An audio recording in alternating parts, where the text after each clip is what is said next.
Welcome to Truth UnCompromised. I am your host, Rhonda. Join us every Thursday at 7 p.m. Eastern Time. Truth is peace.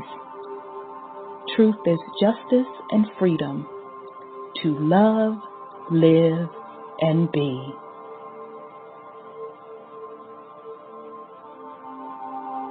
Music provided by SourceVibrations.com.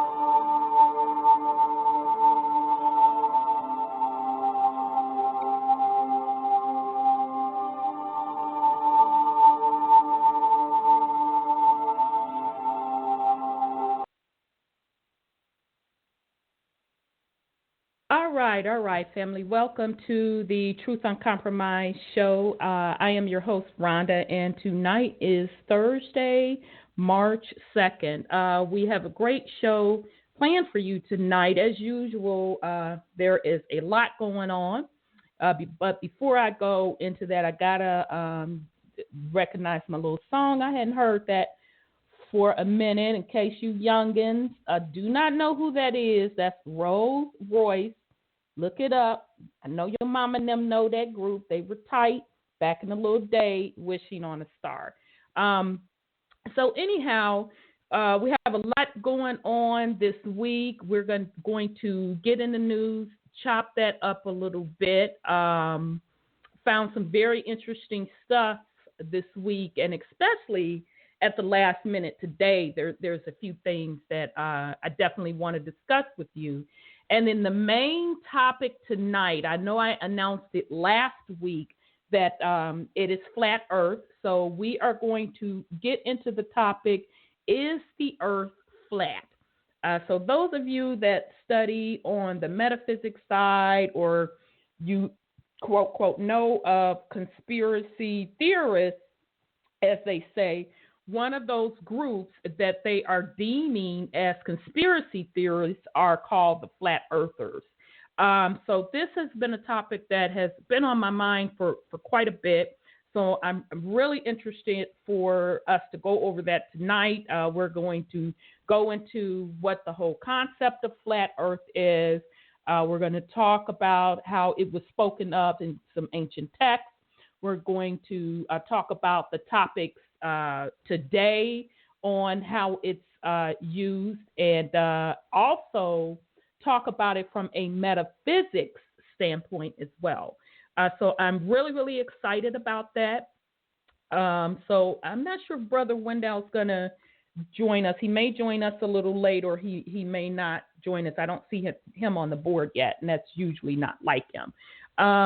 So brother, hit me up. You know who I'm talking about. Press 1.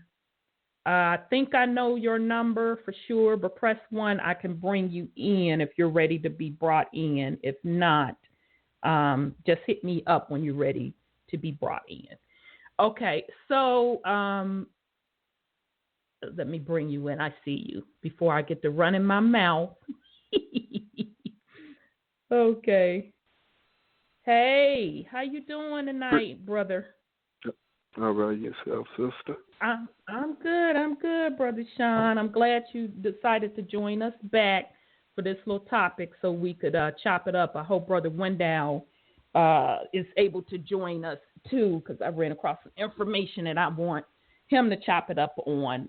But nonetheless, welcome back. I'm glad you chimed in tonight.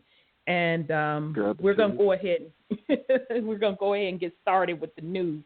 Now, real quick, a quick announcement. One of the sisters on Facebook that I'm connected to, her name is actually Saida, like our Saidas. It's spelled a little differently. But she is connected with a produce store, a melanated produce store that recently opened up. The name of the place is Simply Produce, and it's out of Atlanta in College Park.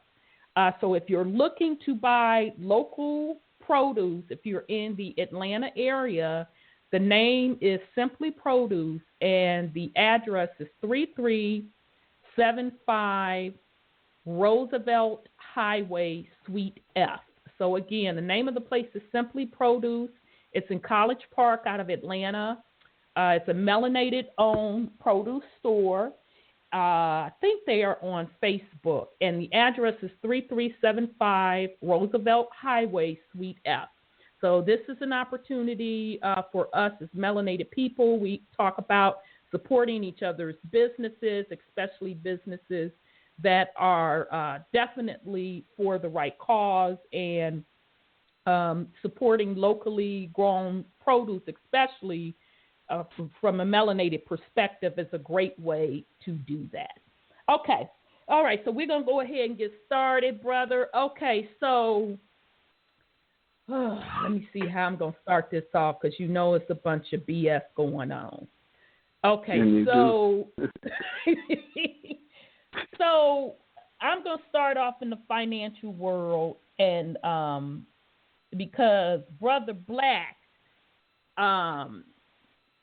and he's still in Honduras, by the way, which is the reason he doesn't get a chance to panel in the show anymore. But he posted an article. Actually, he didn't even post the article. He just posted on Facebook that another Wall Street exec jumped to his death yesterday. Mm. So I goes and looks for the little article. And sure enough, the New York Post said depressed Wall Street exec jumps to his death. A 47-year-old financial company executive was killed Wednesday when he jumped from a luxury apartment building on the Upper West Side, authorities said. Kevin Bell jumped from a ninth-floor kitchen window at the famed Apothrift building on West End Avenue near West 79th Street around 7:20, a source told the Post. He landed on some scaffolding that was set up in front of the building and was pronounced dead at the scene. Bell left a note indicating that he was depressed, the source said. He had a history of depression. He left behind a wife and two daughters. A worker at the building said his family was at home when he jumped, according to the source. The family is hysterical. He was under a lot of meds. He did not give a specific reason why he jumped, but he was depressed. Bell, a graduate of Duke University, worked at Aerograss Capital Partners, where he was head of credit risk, according to his LinkedIn page. Now, here's the connections. Once I say this, y'all gonna know why she's reading this story.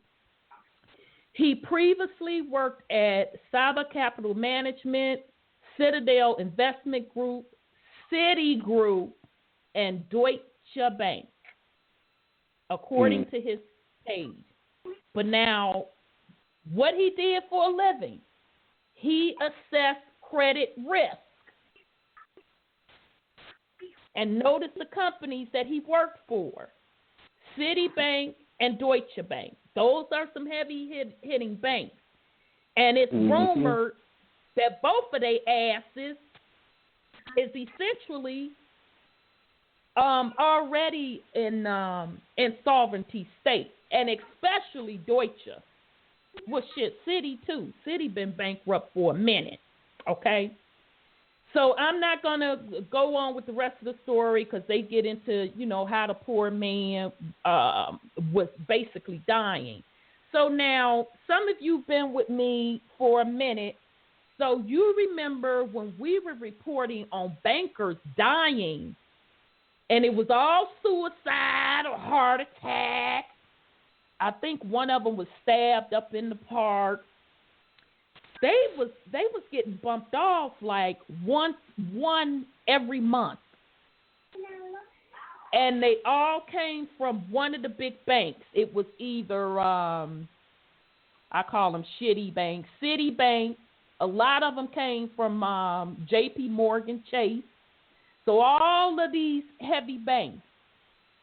And a lot of them, most of them, I would say, supposedly jumped off the damn building.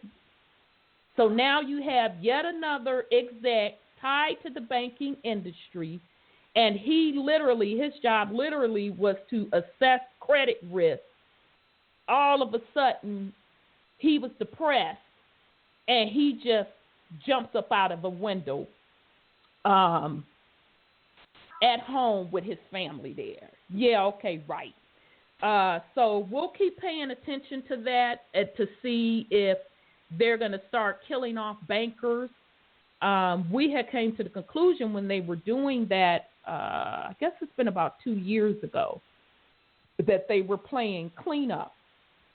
So meaning the people that knew the most information about the really dirty dealings that were going on, or, how bad of a state these banks are in, or who knows, they may be up under investigation for something. A lot of these bankers started dying. So we're going to watch this pattern. He is the first one out the gate in 2017, and we're going to see how that shakes out. According to that story. Uh-huh. I'm sorry. No, I was going to let you put something on it. Go ahead on, brother. According to what you just read, they said he was killed when he jumped from the window. Exactly. Now, I know Did they not say that? I said, wait, maybe I'm just reading into that. I'm like, well, was he killed or did he damn jump? Which one is it? Exactly. Totally agree with you. But I didn't want to be the word nitpicker and pick that apart. Professionals. Yeah. They're supposed to be the professionals, though. I mean, they get paid to do that, to have proper wording. It's all part of their programming. Right. You right on that. You right. So, okay. So, the next story I kind of wanted to share with you all.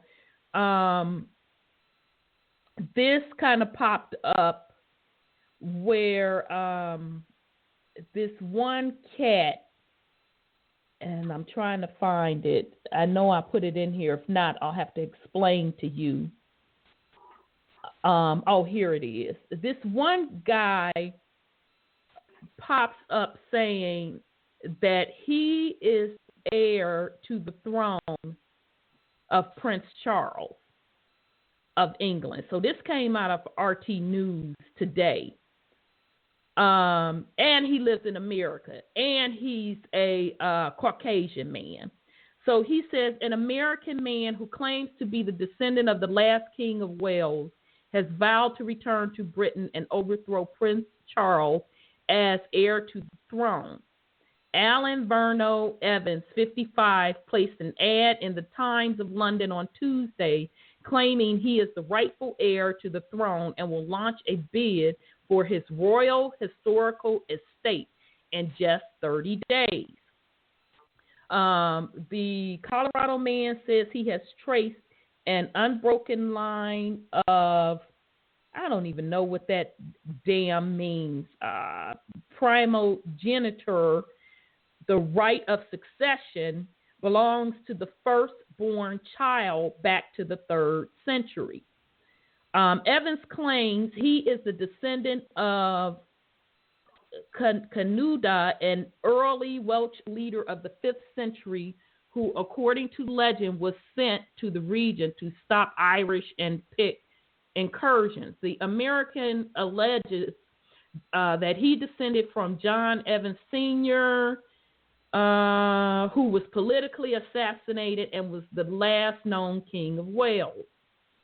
An American has taken to the Times. How did this damn article jump? Okay. So anyway, I'm not going to read the whole thing, but he's basically saying that his descendants are supposed to be in that seat where Queen Lizzie is. And he is saying the notice says he will take ownership of his historic royal estate named after the 7th Viscount Bulkeley, who died in 1822. This would appear to include the ruined Barren Hill County House. So anyway, and this cat is 77 years old. So here's where I'm going to go with this. There is a purpose, a method to my madness with this. Okay, so I'm finna put some stuff out there to get the family to start thinking. Now here's this Caucasian man. You hunting, so I know you know where I'm going with this. just give us a chance to get it out, though, brother. But I can hear that you know where I'm going with this. Okay, so here's this Caucasian man. He comes out of nowhere, claiming that he can prove, that he should be sitting on that throne because he can trace his claim back to the 1800s. Okay, so now I'm going to go there. There has been melanated people who have said the same exact thing, okay, and their claim goes further back than the 1800s. They can trace their stuff back to the 1700s and 1600s, which, okay, we do know that the Moors ruled all over this planet. And, specifically, the Moors went to that particular area to bring them basically out of the Dark Ages. Okay? So here's where I'm going with that. Where is the proof of claim that these several melanated people have said that they are really the rightful heirs of that crown, the crown of England, and they can prove it? So where are their claims? Now, here you just had this white man just pop up out of the blue. He making his claim. He even put a date on his claim. Now, other melanated people have stepped forward and made the same claim and said they can trace their claim back to the 1600s. So my question is, where is your claim? What's the status of your claim? Has your claim been run through any type of system, specifically the UN system, using the UNTRIP? That's the United Nations Indigenous Rights for Indigenous People. Okay? So I'm just going to put that out there to kind of let us be aware of what's going on. He is not the first, this Caucasian man is not the first person that I've heard step up with this claim. It was another cat out of Australia that did the same thing. I do know also that other folks Caucasian folks were trying to put claims on their ancestors being heirs to this land. So I'm saying all that to say, us as melanated people, we have to start putting the fire to folks' feet that step up and claim that they have this, they have that, they're heirs to this, they're heirs to that. Where is the proof that you have put in a claim? What is the status of that claim? Show some official paperwork, okay?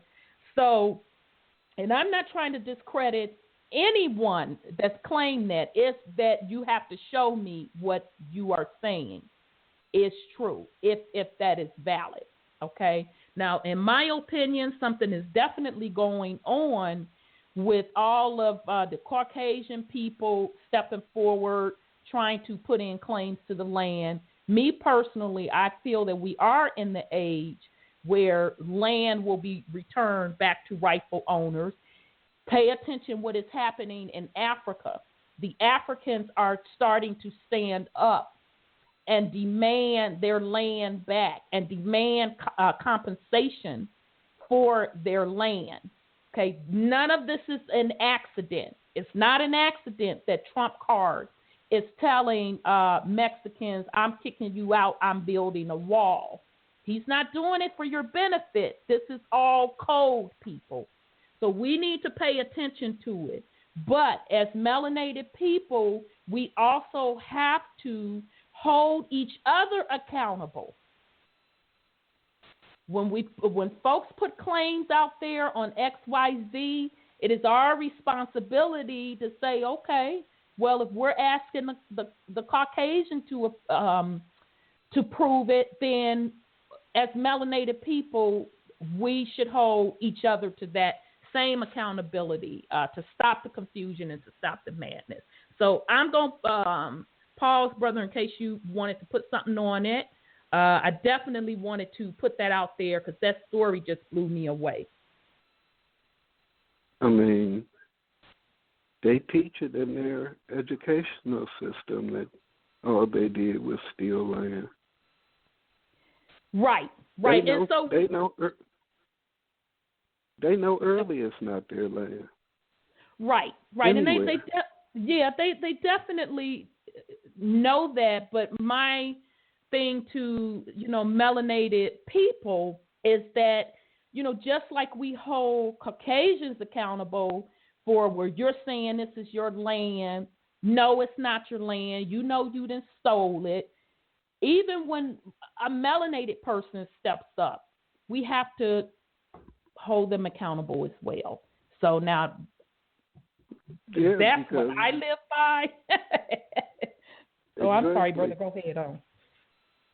Before there were Caucasians, we were still at war with each other. Exactly. Yeah, we were. That's how we got in the situation that we're in now. So to break the cycle and to stop the madness, we have to hold each other accountable. We cannot continue to allow people to just pull shit out of their ass and, okay then, well, so you say so then that no, those days are over. Those days are over. You have to prove what you say and be about what you say you're going to be about. So that's just something to watch because just the planet in general, this whole system, Babylon system across this planet, where land was taken away by force, people were put under a slavery system. All of that's being reversed. But if we do not have the mindset to, number one, take control of your own individual life. Let's start with that. Take control of your own individual life and realize you are your own savior. And then number two, call people on their shit, regardless of who they are. You're going to keep repeating that same cycle. So I see Brother Wendell. I'm going to bring him in. Hold on a second. Hey, let me see. Oh, now I'm trying to unmute him. Okay, there we go. Hey, Brother Wendell, you there? I almost forgot the day was Thursday. You know what I'm saying? And I was thinking to myself, I said, I think I sent him the little thing. I thought I did. Shoot, don't feel bad. I don't know whether I'm coming or going to. I've been out of pocket here. I'm working right now as we speak, but I almost forgot the day was Thursday. Don't feel bad, brother. I said, oh man, he must have got tied up. I said, that's not like him not to be on the line by this time. Yeah. So, okay, how you feeling? I'm good. Good. Greetings, Brother Wendell. And Brother Sean. It sounded real juicy. You know what I'm saying? So I don't know what part you came in on, but real quickly. Yeah, go ahead. Go ahead. No, I was just going to say there's the cat stepping up claiming the throne of England. Oh, get out of here with that crap. Yeah, but I only brought it up to just once again to remind the family that this is going on across the planet where folks are standing up saying, wait a minute, you know that you colonized these particular areas. You took this land by force. And it's specifically in Africa, it's going down real tough, where they're taking back land. So I just want the family to pay attention to what's going on. And I say again, the Trump stuff about him wanting to kick Mexicans out, it's twofold. It may be very well that's what the man wants to do from an immigration standpoint, for various reasons, employment taxes and all of that. But from a other perspective, it's all in the age of everybody up in arms about immigration and land, and that's because the people, the energy is saying, colonizers, it's over. What belongs to the people shall receive back. But in the meantime, as melanated people, we have to hold each other accountable and not let our own step up and say, well, I have XYZ, I'm going to do XYZ, and then they're full of shit. We have to hold each other accountable and stop falling for the bullshit from our own. So that was pretty much what that was about. You know what it's going to boil down to? What? Who can present, in the end, who can present the record? Exactly. Who can present the record? Now, claim of the throne of England, I read across some information maybe 2 weeks ago. Mm-hmm. How about there's only one true throne to even be up in arms about, and that's the throne of David. Now that's a way to put it.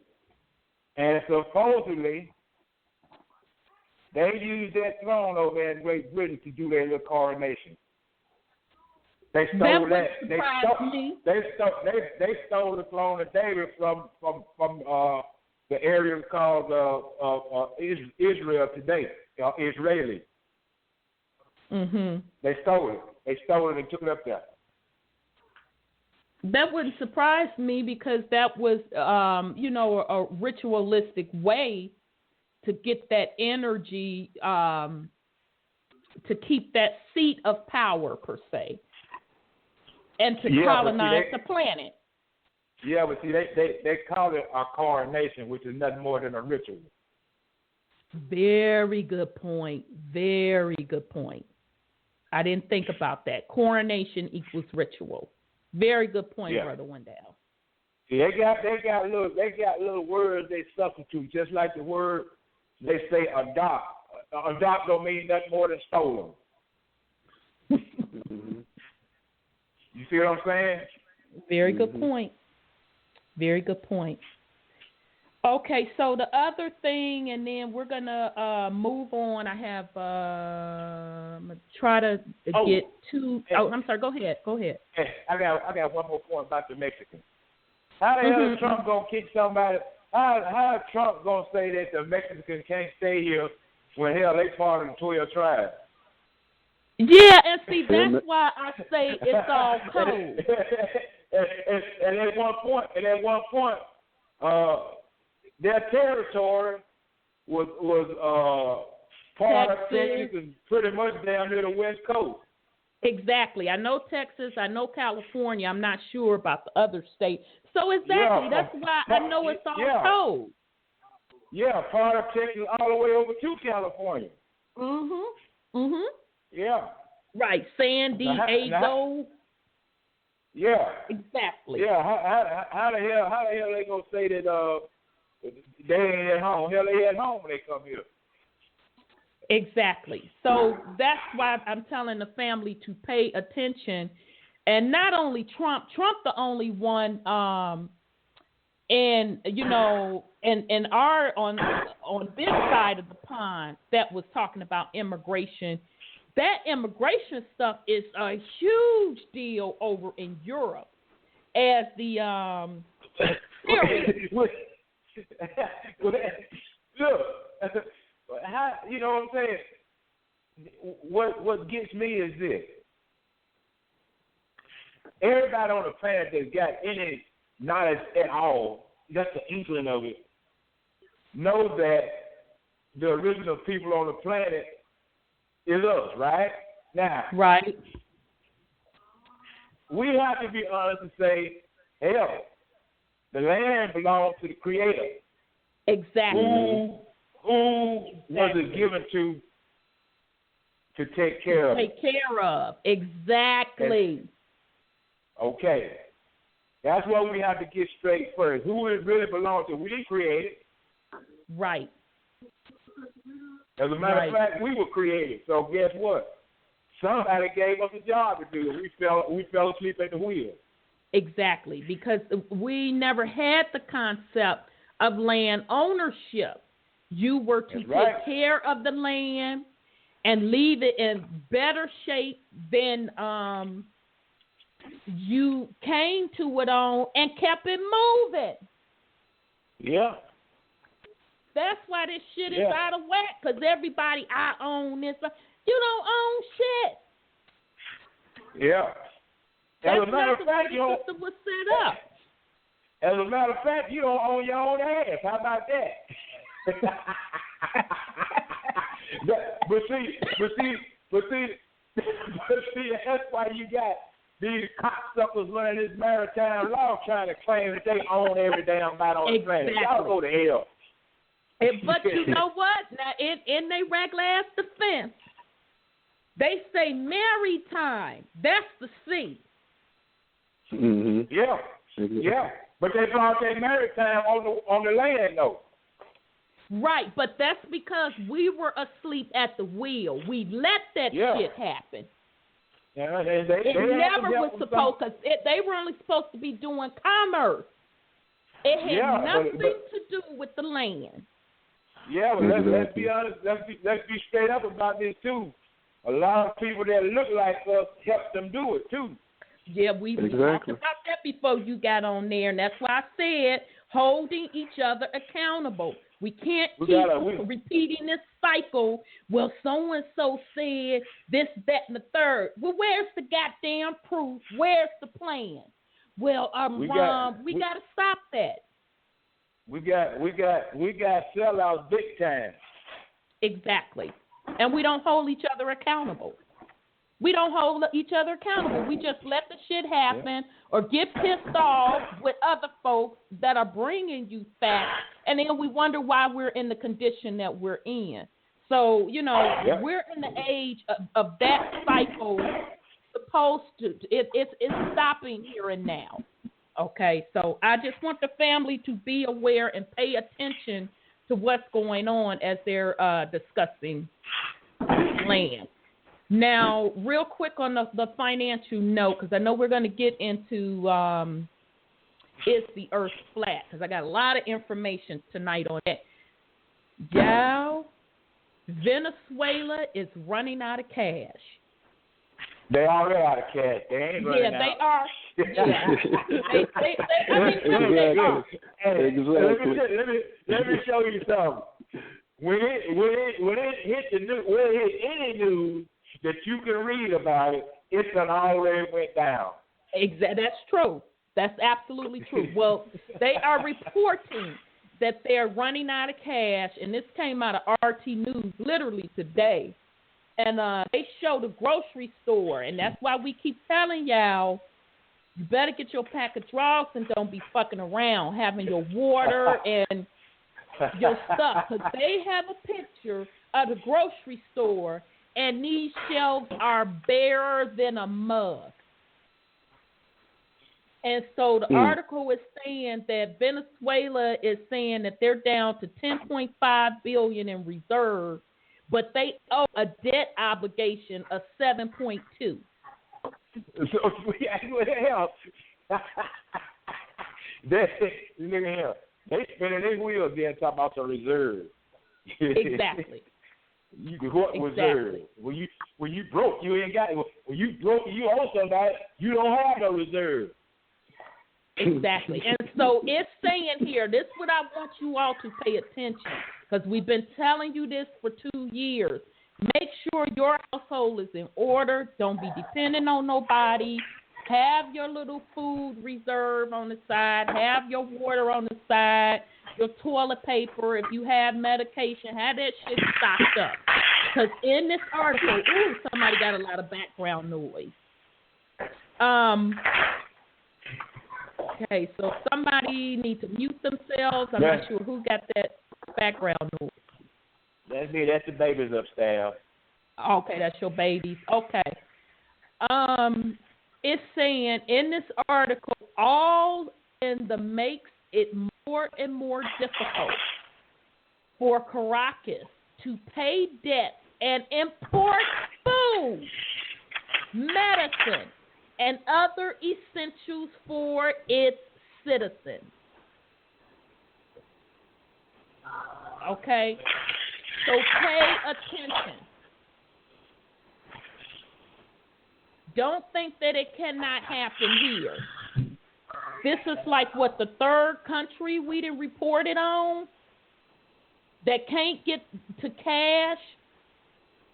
And now this country is literally running out of food. They got food lines, and they're admitting that now they can't even get stuff imported. It's getting more and more difficult to get stuff imported.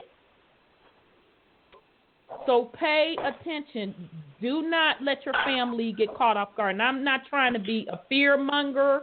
I'm just telling you the trends that I continuously see in the news. Continuously. So pay attention to that. Okay, so the last thing I think I'm going to cover, there's also, I'm not going to read it, but just check out, a brother on Facebook hit me to this. There is a bill out of the state of Utah, and the bill's number is HB 224. And the purpose of the bill is for the state to make it legal where gold and silver are used to back the currency. Okay? So just pay attention to this. This is, I think, like the second state. Texas was the first state to initiate something like that, and now you have Utah doing the same. Okay, so this is all going back to that pretty much everybody knows that the United States Corporation, their fiat is no longer in power per se. So some of the states seem to be breaking away from the federal and trying to put bills and stuff on the books to have some type of monetary currency system backed up by gold and silver. So that's the second one in the United States that I've seen. Okay, and then the last article before we move into the topic, real quick, RT News came out with an article today saying that Mama Earth, planet Earth, they discovered some ancient fossils in Canada, and her age is between 3.77 billion and 4.29 billion years old. So I'm bringing that up kind of chuckling because when we went through our Creation Story Myth series, Brother Wendell even did an excellent job kind of running through some of the numbers the best we could with the information we had on how far back this planet's history goes.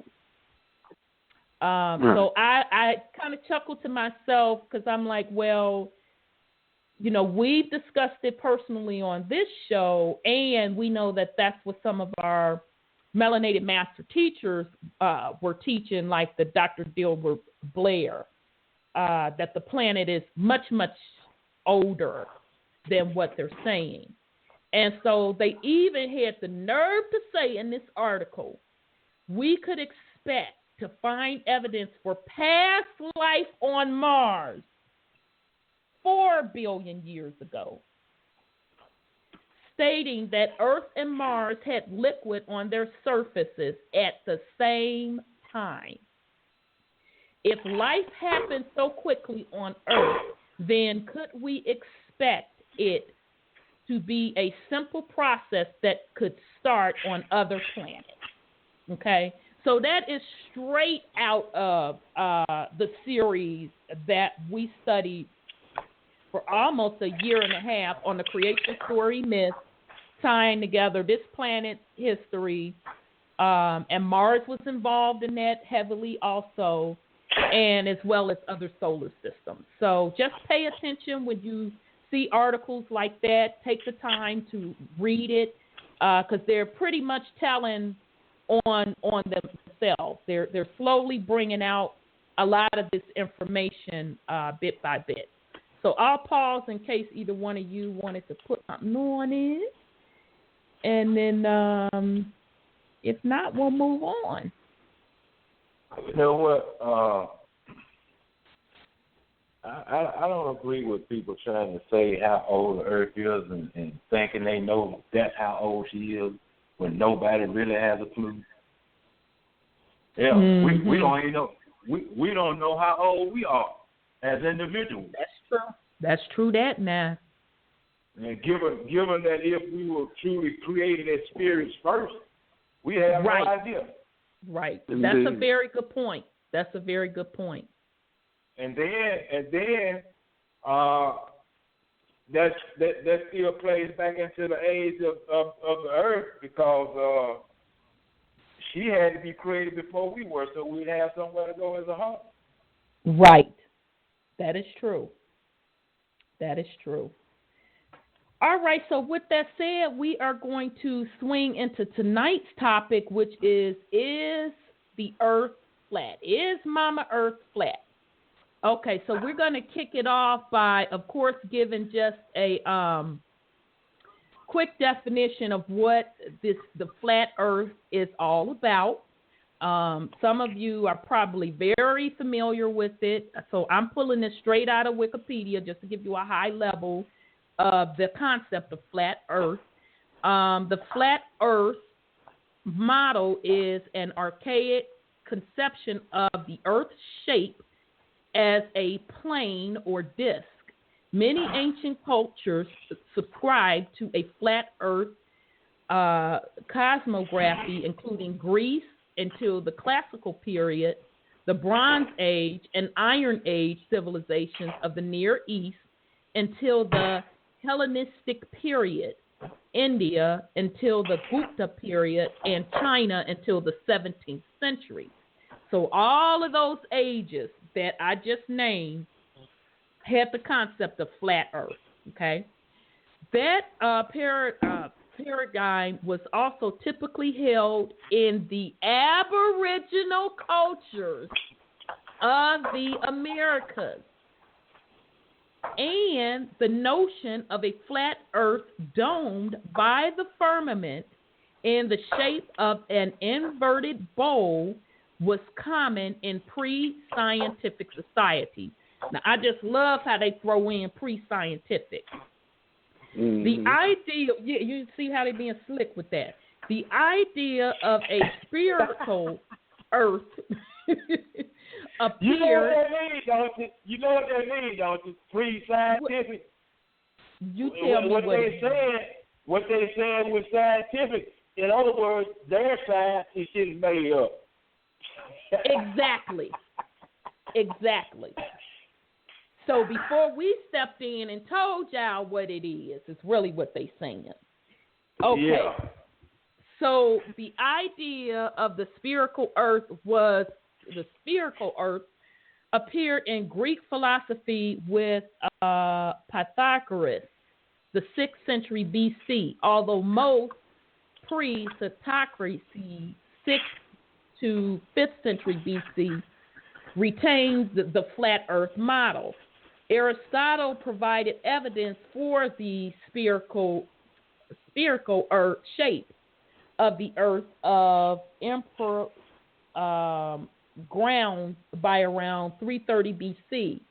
knowledge of the sphere Earth gradually began to spread beyond the Hellenistic world from then on. Modern flat Earth theories, such as those expunged by the modern Flat Earth Society, are commonly labeled as pseudoscience. Okay, so that is the definition out of Wikipedia, giving you a little background on flat Earth. Okay, so here recently, you all may have heard about it, where one of the NBA basketball players off of Cleveland's team, said he believes in the flat Earth theory. Okay, so I was shocked, to be honest, that it got so much play, and when it kept coming up over and over again, that's what made me want to do this show. And so the Huffington Post picked it up and said flat Earth theory is still a thing. If only this debate could fall flat. There are still people out there who believe the Earth is flat, and if a few recent news stories are any indication, they're making a comeback.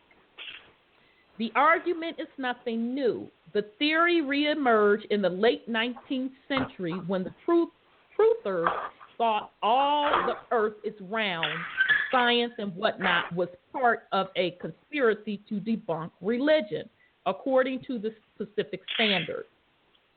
We've reported on flat Earth truthers more recently, and we give them the same level of credence as people who believe there are reptilian aliens living in underground networks in Montauk, New York, controlling local minds. Now, that's them making a joke out of the flat earthers. But when TV personality Tila Tequila went on the now infamous Twitter rant about the Earth being flat earlier this month, I didn't even hear about her going on no rant, but anyway, the headlines followed along with more conspiracy theories. The leading flat Earth theory holds that our planet is actually a disk and that gravity is an illusion. Okay, so they're going back to some 2012 article that they reported on this. So they seem to be reporting on this shit quite a bit, Huffington Post.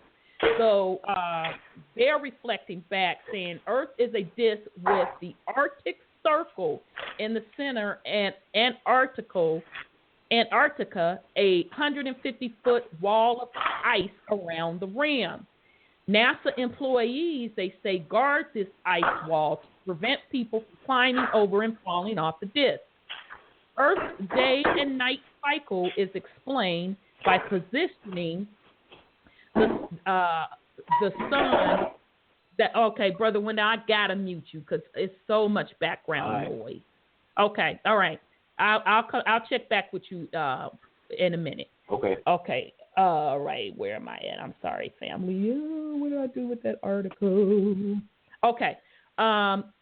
So it's saying that Earth's day and night cycle is explained by positioning that the sun and moon are spheres measuring 32 miles that move in circles 3,000 miles above the plane of Earth.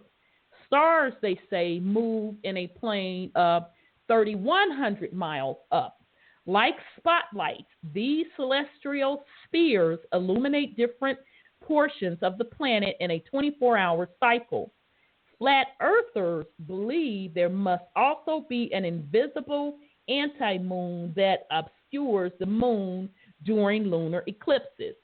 Now, that's their version of what flat earthers believe. We'll talk about that a little bit more because I've heard some of that, but not all of that. But we'll get in the meat of that. Now, this is Huffington Post giving their doggone take on it. Okay. The theory's main proponent, the Flat Earth Society, has made some waves over the years, but truthers' baffling arguments were losing most of their steam until now. Tequila, who said late last year that she was struggling with mental illness and drug addiction, got the conversation going again. So they just had to bring that up on the sister. But anyhow, of course. But also check out Tequila. She made a lot of other stuff. She don't go beyond the flat earth stuff. She really started talking about mind control and Hollywood and the dirty games that are played. So she's an interesting character within herself. But anyhow, if that weren't enough, YouTube user and former truther Tiger Dan 925, who has 25,000 subscribers and has posted 18 flat earth videos, caused the stir for turning the flat earth theory on its head by conceding this month that Antarctica is a continent, not a wall. His video has apparently created a rift in the flat earth community. This is just the tip of the iceberg, said the flat earth convert Mark Sargent, who used his 2 decades of work in the tech and video game industry to create the site enclosedworld.com and a YouTube series called Flat Earth Clues. And we're going to explore some of his work tonight. There's dissension in the ranks all over the place. It's almost like the beginning of a new religion. Everyone's trying to define it, and they're turning on each other because there's no unified theory. For the record, the Earth is a bumpy spheroid, but it doesn't seem like flat Earth truthers or Montauk lizard aliens are going away anytime soon. Meanwhile, here's our theory about the renewed interest in our flat Earth. Okay, so that was the article that was posted late January in Huffington Post, and since then we know the NBA player has come out and admitted off of the Cleveland Cavaliers. So I'll pause in case you want to put something on it, Brother Sean. And Brother Wendell, I'm going to open you back up. Let me find your line.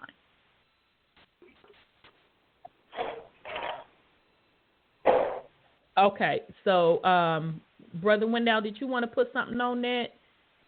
Who was that player for Cleveland that commented on the flat Earth theory? Kyrie Irving. Who? Kyrie Irving. Kyrie Irving. Yeah. Well, see that's an easy one because LeBron made a believer out of him, so now he in a world where his mind is gone anyway. Well, all I can say is that LeBron was the one. I saw a clip where LeBron was at a press conference. They both were at a press conference, but LeBron was on one side of the table, dude was on the other. So the reporters not going to ask LeBron what he thought about dude believing in the flat earth theory. And so LeBron was like, well, if that's his belief, that's his belief. And so he yelled out to the dude and said, man, do you, I think he asked him a question, what shape is the earth? And so the dude literally stopped talking at his side of the press conference, and he turned to LeBron and said, the earth is flat. And LeBron said, see, there you go. So I just thought that was interesting that they, brought up that particular press conference, took that opportunity to ask LeBron his opinion. So this whole flat earth thing is being brought back to the forefront. So I'm going to, in case, before I do that, anybody else, before I play this clip, and it's actually by Mark Sargent, the guy that they just mentioned in the article. He gives you kind of a high-level overview of an introduction to flat earth. Before I go into that, Brother Sean or Brother Wendell, did you have anything else you wanted to put on it? Or anybody else, press 1 to get in the queue. Video isn't that long. I think it's only 5 or 6 minutes. I would just like to see a science experiment where they can actually show a globe spinning, yet look still and sustain life all the way around it, upside down. It's going to be Everything. interesting because your boy, Sanchez, you know who I'm talking about, Brother Sanchez. Oh, yeah, Brother Sanchez. Yeah, now I pulled some of his clips. I reached out to him because he actually posted a clip on YouTube last night where he did an experiment looking at NASA Never Straight Answers on shit. They live feed. So I'm going to play that clip in the show, and it's kind of funny. I was rolling. The way he presented it, I was rolling. But he really got you thinking, like, you know what? He's kind of right. So we're going to play a portion of that clip as well tonight. I would love for him to join the conversation because he has a lot of videos out there about flat Earth, and he did a lot of research on it, this, that, and the other. But nonetheless, we're going to get into that because he did his own little mini experiment. So I'm going to play this introduction by Mark Sargent on flat Earth, and then we're going to come back. Brother Wendell, I'm going to mute you, but I'll open you back up after this clip. Okay. This is a Reader's Digest version containing many of the interesting parts of the flat Earth theory. For those who have already started seeing things with new eyes, it will be mostly a recap, but there could be a few new angles you haven't looked at. For the rest of you who are new to this, the first question is invariably, is this a joke? Because it's a joke, right? And that's where we start, because it's one of our two basic childhood facts. 1 + 1 = 2, and the Earth is a globe. We're taught this before almost everything else, and that right there should give you a clue on how serious this secret is. But for those who have forgotten their history, here's the modified Men in Black version. For the first 4,000 years of our civilization, we believed that the Earth was a flattish disk, surrounded by a solid dome barrier called the firmament. All of the 5 major religions had their own version of this, and the churches enforced the belief. Then, around 1514, a man named Copernicus created a new model of the world. He stated that if the Earth was spinning around 1,100 miles an hour and circling the sun at 60,000 miles an hour, the world was then round. And while the math more or less worked, there was a problem. It was 1500, and the technology to prove such a theory wasn't there. The first balloon to carry people wasn't invented until 1760. Sailboats were the only travel over water, and the fastest thing on land was a horse. But the new worldview was promoted and took hold. The religions adapted to handle the new reality, and life moved on.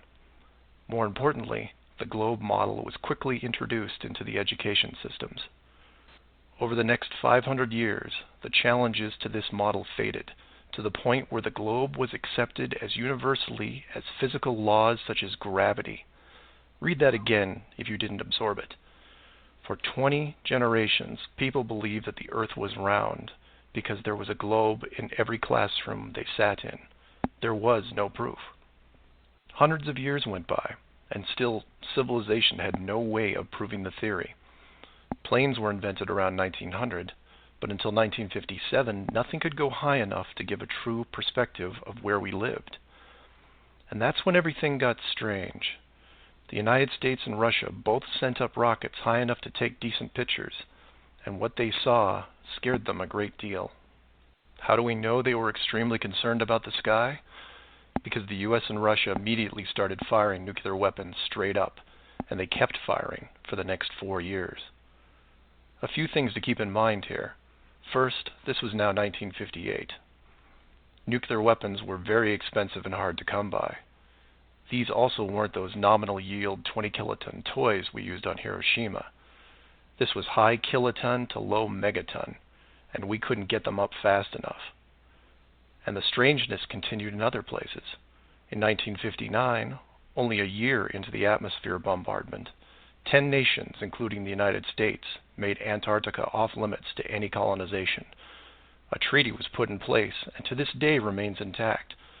Over 50 nations now have signed off on this treaty. Do you know any treaty that has lasted that long between all industrialized nations? Moreover, do you know any piece of real estate in the world that is owned by no one?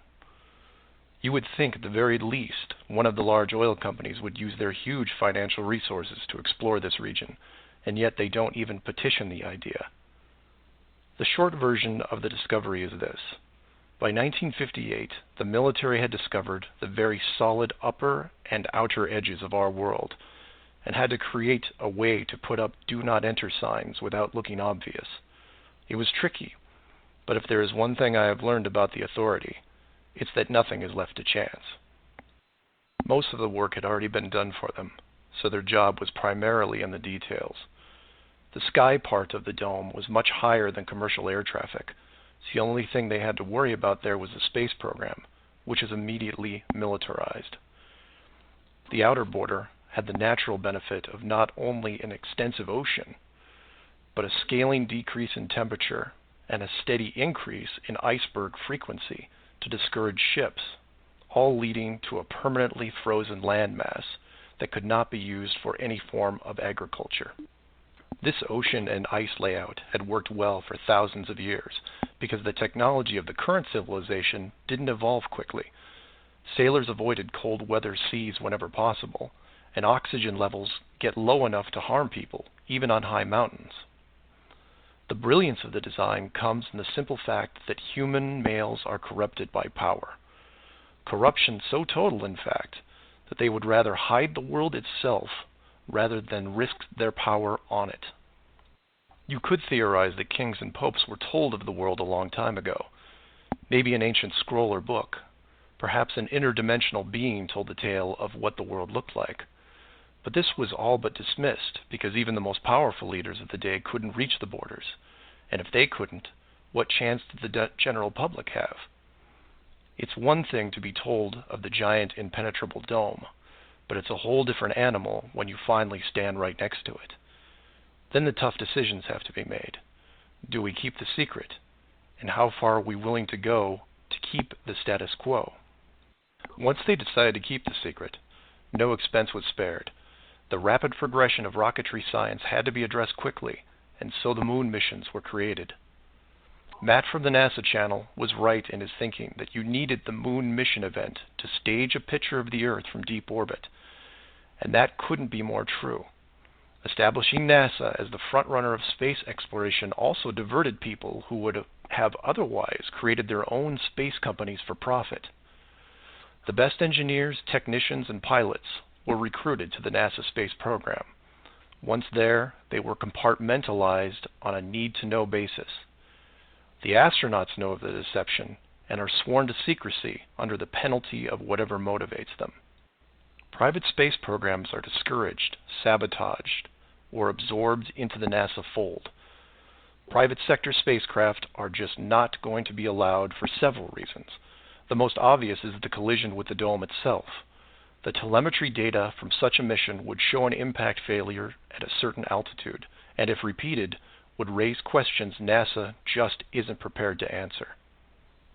There are 3 perpetual questions about our world that can't be eliminated, but avoided at all costs. These are the questions you should ask yourself and others if this protective layer is going to be lifted.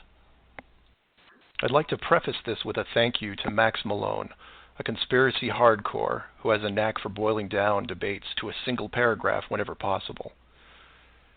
It was he who said, after over 50 years and thousands of hours of space travel footage, both by NASA and other countries, there is no exterior shot where the astronaut completes the simple act of panning the camera 180 degrees, let alone a full 360-degree sweep.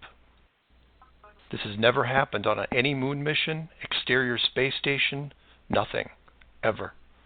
Statistics will tell you that this would have already happened by accident years ago, but it hasn't, and it won't. This is because of the rule they cannot break, the same rule that applies to television set shows that never show the fourth wall. Why? Because there is no fourth wall. Number 2. When you search online for pictures of the Earth from space, 95% of what you will see is a collection of artificial composite shots. In 2000, when I did this search, there was exactly one picture by NASA showing the bottom part of Africa and Antarctica. Now that picture is hidden within hundreds of simulated images. There are HD cameras everywhere, and no one is taking a shot of the Earth because you can't get enough altitude to do it. Number 3. The commercial air travel routes for the southern hemisphere are wrong. This is an easy thing you can check out in 60 seconds. Take a map reading of the distance between anywhere near Australia and anywhere in South America. It's a straight shot across the South Pacific. Now find your favorite travel site and try to get there non-stop. See what happens. The routes start turning ridiculous. I used to business travel for years, and I've never seen anything like it. It's the one thing in the general public world they can't hide, the actual distance between these two places. On a round world, the flight is easy, just a straight shot across an ocean. But on a flat world, it becomes the greatest distance between 2 points. There are no shortcuts, so they distract you with multiple connections and layovers. It's only blind luck that the United States was in the northern hemisphere. Otherwise, the increased traffic would have raised eyebrows by now. I know.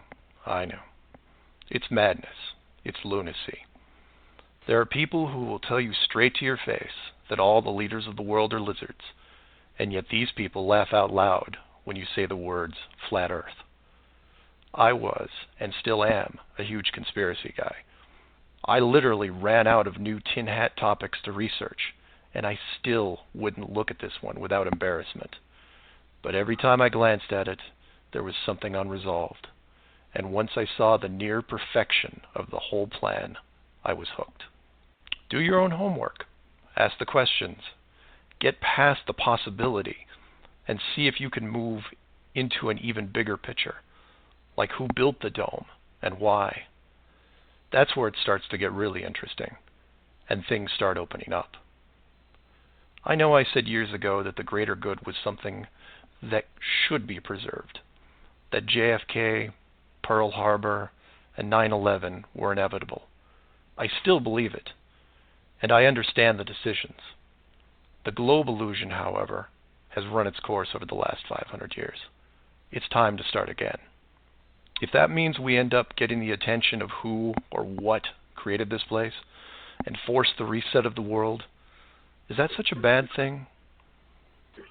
I put some links in the description that you might want to check out, like the current map projections used by the USGS, the United Nations logo, the Flat Earth Society, high-altitude nuclear tests, the Antarctica Treaty, among others. I'm not allowing ratings or comments on this video for several reasons. One, this topic seems to bring out the worst debates because of the initial denial. That, and I've seen dedicated trolls on the Flat Earth Society website who show up every day and say the same thing to new forum members. It's a joke. It's not serious. Nothing to see here. Kind of strange that there are full-time trolls on a site that has less than 500 members worldwide. That being said, please feel free to contact me at msargent23@comcast.net, or heck, just call 303-494-6631. I know no one uses the actual phone anymore, but I'll answer what I can. Okay, so that was that video you can check out on YouTube, and this guy actually, Mark Sargent, Sargent, he has a lot of flat Earth videos out there, but this particular one is called Flat Earth Clues, and this was the introduction. So I wanted to get that started for the family that does not have an idea of what the whole flat Earth is about. So I'm going to bring Brother Wendell back in. I see you, 586. I'm coming to you, sweetie. Oh, Brother Wendell, I'm trying to find you. There you are. Okay, before I go to 586, Brother Sean, Brother Wendell, you all have anything you want to put on that? Yeah, I'm familiar with that particular guy right there. The shame is nobody other than the space program even have an idea what the Earth looks like, because nobody on the planet has ever been that high. Exactly. So exactly. Totally, 1,000% agree with you. Brother Sean, you have anything you want to put on it before I go to 586? Bring the caller on. Let's okay. Get okay. an outside Cool. perspective. Okay, so here we go. 586. 586, your line is open. Maybe they didn't mean to push one. 586. You do know that's available in paperback now, though. Okay, well, all right. 586. You may have pushed one by mistake, so I closed you back up. Okay, so that was the introduction to Flat Earth. Now, here's the thing, family. You heard, this is the second time I read to you. They're giving their description of what they think the Earth is from a flat perspective, that the plane is flat with the dome over it. And you've heard a perspective that Antarctica is in the middle with this wall of ice around it, okay? Now, I've heard or done some research, and I went back to some of the ancient texts, and you have several of the ancient texts describing it a little bit differently. Still the flat earth theory, but a little bit differently. Now, we're going to start out with the ancient text of the Book of Enoch, okay? And we even studied that book on this show when we were doing the creation story myth. Now, I had never read the Book of Enoch before until I started doing the research for the creation story myth series. And when I ran across this particular passage that I'm about to read you out of the Book of Enoch, I said, oh, wow, that's more detailed on the flat earth theory. So now this is coming across Enoch 18:1. So I guess chapter 18, verse 1. I saw the treasuries of all the winds. I saw how he had furnished them with whole creation winds, which bear the earth and the firmament of heaven. And I saw how the winds stretched out the vaults of heaven and had their stations between heaven and earth. These are the pillars of the heaven. I saw the winds of heaven, which turn and bring the circumference of the sun and all the stars to their setting. I saw the winds on the earth carrying the clouds. I saw the paths of the angels. I saw the end of the earth. Okay, Brother Wendell, I'm going to have to put you back on mute, sweetie, because you're hearing a lot of... Okay, and then I'll bring you back on after that. Okay, so sorry about that, family. So I saw at the end of the earth the firmament of the heaven above, and I proceeded and saw a place which burns day and night, where there are 7 mountains of magnificent stones, 3 towards the east and 3 towards the south. And as for those towards the east, one was of a colored stone, and one of a pearl, and the other of jacinth, and those toward the south of red stone. But the middle one reached to the heaven like the throne of God of alabaster. And the summit of the throne was of sapphire. And I saw a flaming fire. And beyond these mountains, 10 is a region, the end of the great earth. There the heavens were completed. And I saw a deep abyss with columns of heavenly fire. And among them I saw columns of fire fall, which were beyond measure, alike towards the height and towards the depth. And beyond the abyss I saw a place which had no firmament of heaven above, and no firmly founded earth beneath it. There was no water upon it and no bird. But it was a waste of a horrible place. Okay, so just in that particular excerpt, Enoch is describing to you the planet sitting on 4 pillars. Okay, and he's describing the firmament, and if you look up firmament, and the term firmament is even in the Bible too, that is the concept of the dome that you'll hear them describe about flat Earth. Okay, so the particular author that kind of copied this and gave his analysis of Enoch's journey, because if you read the book of Enoch, you'll discover that he was traveling with one of the angels. Okay, so he was high above the earth. That's how he was able to see all this and document this. Okay, so Enoch clearly describes the earth on a foundation, but he also describes a place beyond the ends of the earth, a place of horrible nothingness. Whatever your view may be, it is clear either one of these authors has borrowed from the other, or they both were inspired by the same source. So I don't know what other author he's talking about. I kind of picked up off of the Enoch stuff. I don't know. He had a bunch of other stuff that I wasn't trying to go into. Okay, so he's saying Enoch, I'm sorry. He says this is out of chapter 21 on the book of Enoch. And I proceeded to where things were chaotic, and I saw something horrible. I saw neither a heaven above nor a firmly founded earth, but a place of chaotic and horrible. From thence I went to another place to the west of the ends of the earth.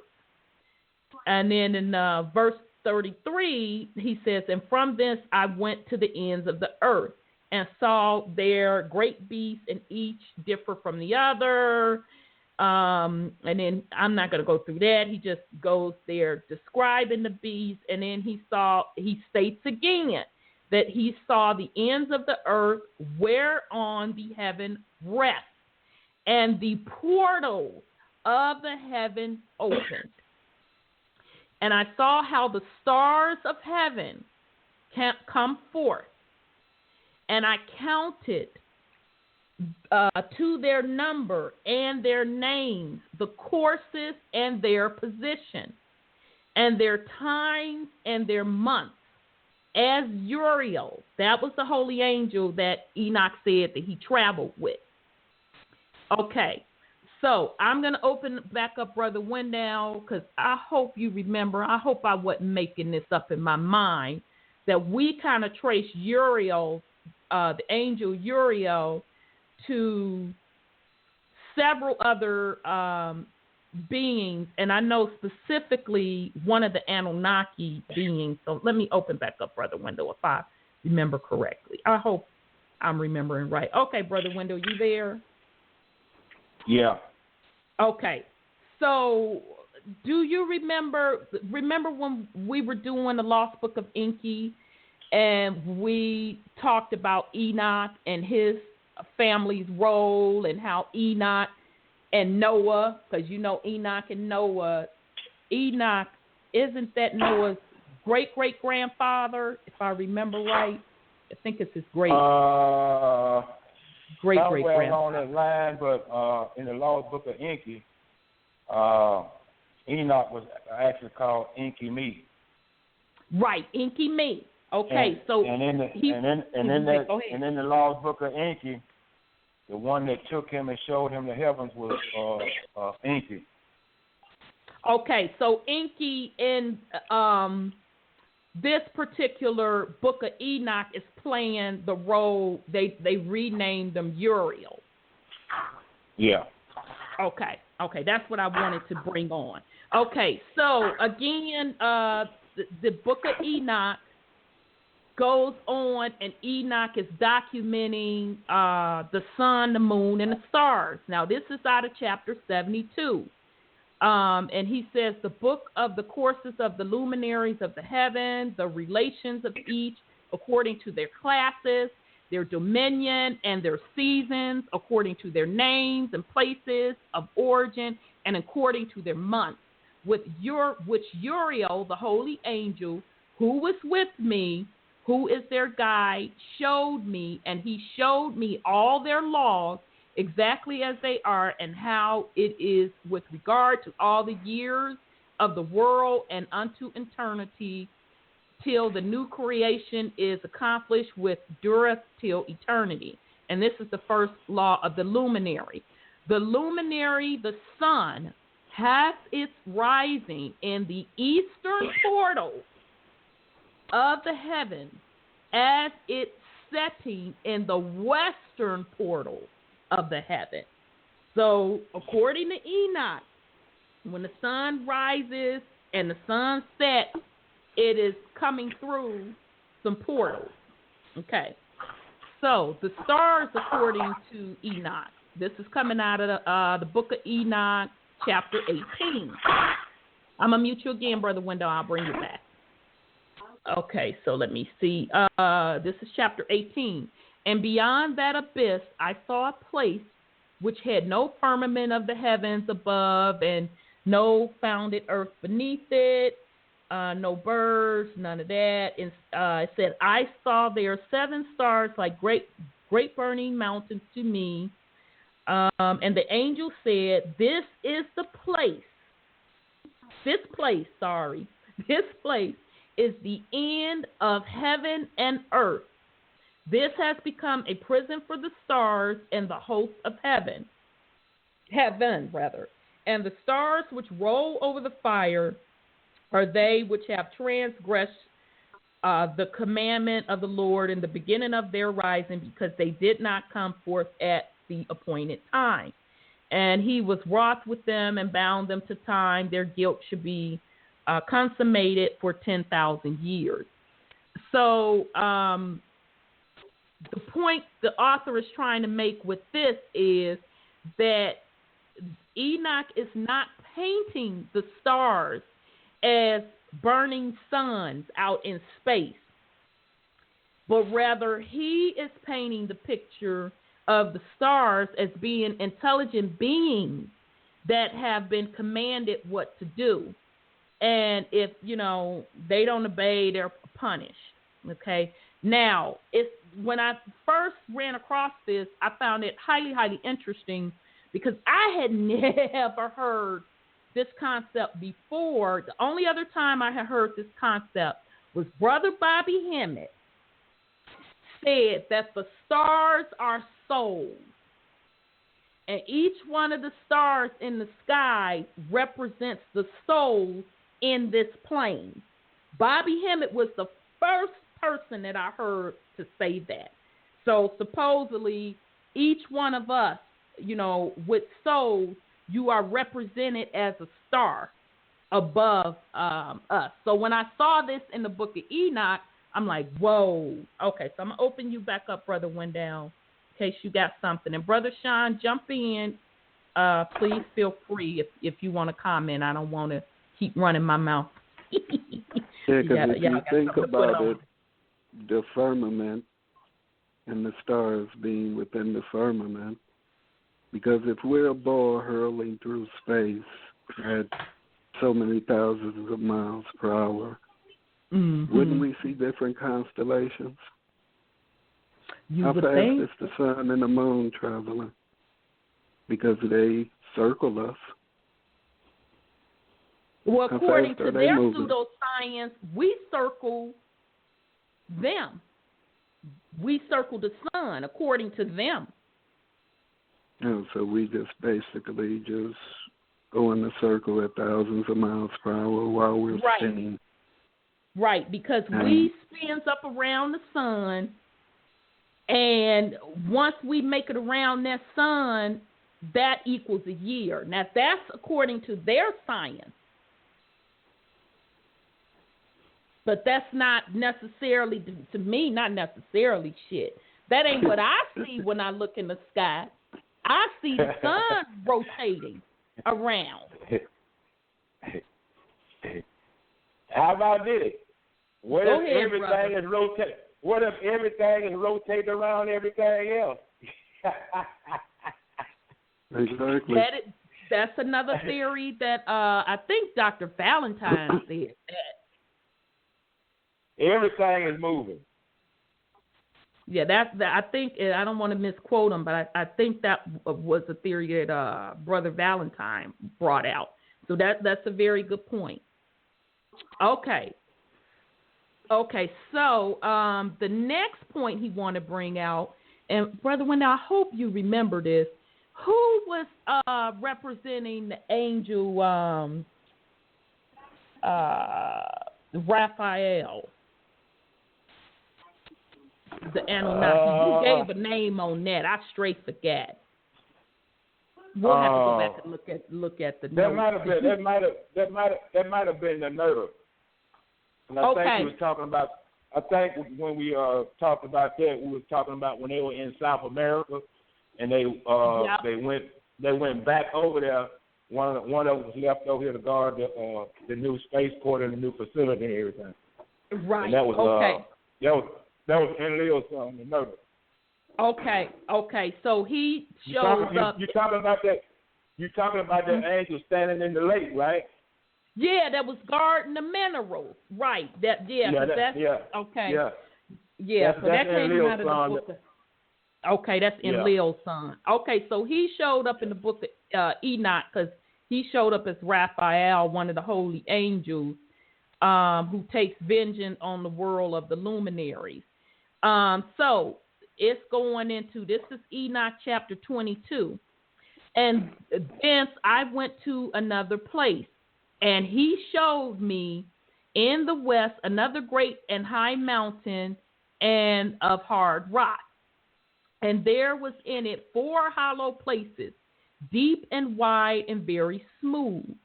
How smooth are the hollow places and deep and dark to look at it.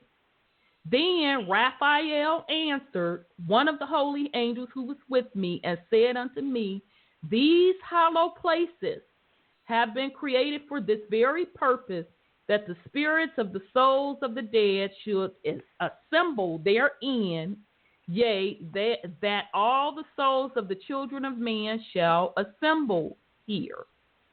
Okay, so I'm not going to read the rest of that.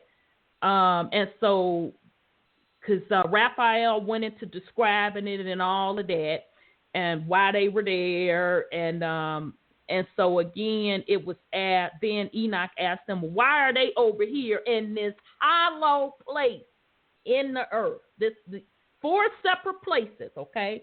He's describing 4 separate hollow places in the earth. So Enoch asked, well, why are they here? Why were the spirits put there? Why did they have to be separated? And so that's when they went into the whole portion about judgment and folks being held there for not doing what they supposed to do, and they're going to be judged at a later time. So the author that put this together is saying, is Enoch describing some part of hollow earth within earth? So I found that very interesting as well, because when I read that passage before, I never thought of it in that concept of hollow earth. So I'm going to pause. If anyone wants to get in the queue and join us, just press 1. You have a question, comment, whatever. If nobody else has anything, I'm going to go real quick into the Holy Bible, the passage out of the Bible. This is coming out of, why the hell they didn't give me the book? My bad, y'all. It never gave me the book out of this passage. So some of you that's really good with the Bible, you should know. I don't know why they didn't give me the book, but it's dealing with Noah, and it just says chapter 89. I don't know why they didn't give me the book. And it says, and again I raised my eyes towards heaven, and I saw a lofty roof with 7 water torrents thereon. And those torrents flowed with much water in an enclosure. And I saw again, and behold, fountains were open, on the surface of the great enclosure, and that water began to swell and rise upon the surface. And I saw that enclosure till all its surface was covered with water. And the water, the darkness, and the mist increased upon it. And as I looked at the height of the water, that water had risen above the height of that enclosure and was steaming over that enclosure. And it stood upon the earth. Now, I don't know, because unfortunately, I'm just pulling this little clip, so I don't know if this is Noah describing this or if it's Enoch, because remember, Enoch and Noah are related. That's his great-grandfather, but they are describing in the Bible, during the time of the flood, okay? So notice, whoever's giving this description, they keep talking about how the water rose up and how it filled up this enclosure. And they even say how it's this little spot or slot where the water was coming through, okay? And so let me open up 256, because I don't want to keep you holding too long and make you lose your thought. Okay, so let me go. Okay, 256, your line is open. Good evening. Hey, sis, how you doing? There go the superstar caller. Good evening. Yeah, I hear Wendell in the background making those homemade biscuits. No, he said that's the kids tonight, in his defense. The children, rather. It sure sounds like when my grandma was in the kitchen and she be doing all that banging, she be making them biscuits. It does sound like that with them 10 pans. What's on your mind, Amir? Thank you. I really enjoy listening to your guest. His voice is kind of low, and I be straining to hear what that brother be saying. So could you speak up a little bit, brother? Okay, I sure will. Thank you. And everybody have a super, what is it, April 1st is our new year? Anyway, I want to say congratulations to Dr. Joan Cartwright. Oh, she made it through. She finished everything. I know she was working hard to finish up to get her PhD. And she's going to be doing a presentation on, Rhonda, I did a few years in college, and of course everybody wants, I'm not going to say that. I wanted to go all the way through, get your first one, your second one. I don't even know what a dissertation is. That would be great. Could she be a guest so she can explain her dissertation? You know what? Joan knows me. Joan has a show on this network. So if she wants to do that, Joan know how to reach out to me. I don't have a problem. I don't have a problem with it, but Sister Joan knows how to reach me. I know her. She's having a good time. Oh man, I know she's kicking it. She's kicking in the floor. I'm not gonna bother her to ask her to come and to do that. That's up to her. But she has to open invitation. All these old people who had a few years in college and always dreamt about getting to that stage where you do I have no clue how it's done. That would be so interesting to hear. How do you pick a subject? How do you research it? And that would be so. And on the Facebook, she was saying she was going to be explaining it or arguing it. I don't know. And I said to myself, I really would like to hear that, but the medium she's using, I can't access. Yeah, so I'm like, I'm going to ask Rhonda. Dissertation, you have to prove it. You have to prove what you're saying. And this is very interesting, this topic. Of course, in passing, have heard something, had no clue what they're talking about. Right. So that's why this is so good. And would you please either one of you, you were saying they were shooting off up into the atmosphere. Why? Why was they putting those up there? You said, it's expensive. They wasn't just missiles. They were like bombs they were shooting up there. And why? And they were trying to penetrate the dome. Why would they want to penetrate the dome? They're trying to break out. Huh? They're trying to find a way out. He went deep out? on that. Woo! Now we hadn't even got to the metaphysical part, but that brother went deep on that. Yeah, they saw they were prisoners also. They thought they were in charge. They tried to bust out of prison. That's what they were trying to do. All right, now you're gonna crack open something. That's mind-boggling. You would want to crack open something. How do you know? Just like you floating open in outer space, and you crack open your thing is letting you breathe, and then all of a sudden, I can't breathe. So why would you crack it open without knowing what you're doing? Now think about this. That passage that I just read, about I don't know if this was Noah or Enoch, so forgive me. I got so excited I should have captured the specific biblical chapter so I could know who it was. Now they're describing the flood, and this is not going to be the first time you hear this concept tonight. So now if they're describing this dome and you have water coming from the top of the dome, because there are slots where he's seeing this water fill up the earth. So if you crack that dome, what's going to come out of that dome?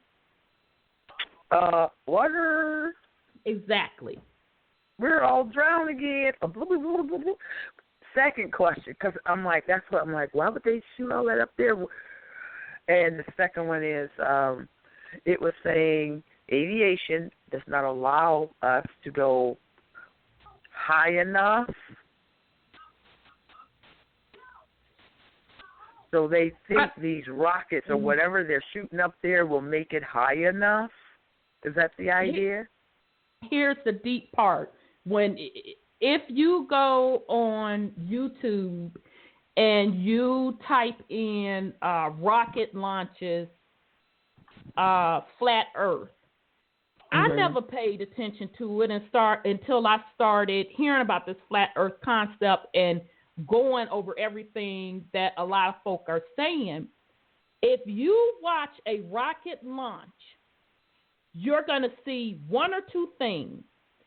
You're going to see the rocket get so far and the camera cut for a split second or so.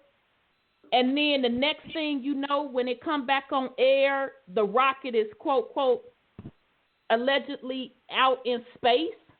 And you're going to see, supposedly that's when it broke off. The other part fell back down to Earth and the rocket went out in space. Or you're going to literally see where they didn't catch it in time, or either they tech person that was faking the shit, where you going to see that rocket, that shit curve. Yeah, you see it curve. So what? What's that? So it flattens out, and then now it's flying horizontal instead of vertical. Exactly. So that so means it's going straight up. It's going sideways. Exactly. Yeah. So what does that mean? It's going sideways. So what? That means it's going to fall in the ocean. Exactly. That means you can't go no further. Now, if what I makes it not keep going up? Why wouldn't it keep going up? I don't. Because they can't. Exactly. But it's created to keep going up. Well, then why don't it keep going up then? The firmament says otherwise. So the natural. But that's a damn good question, Amir. Overrides what we make. We make something. I intend for my rocket to keep going up, but the way this baby is naturally put it together is not going to allow it. Mm-mm. There you go. There you go. You got it. This is so interesting. How do you come up with these topics? Let me tell you something, baby. When I heard about this 3 years ago, a brother told me, and he just told me in passing, and I was like, that's so-and-so crazy. But I said, you know what? Don't call people crazy. Do your own research. I started looking into it. It blew my mind so much. It took me 6 months to wrap my mind around it.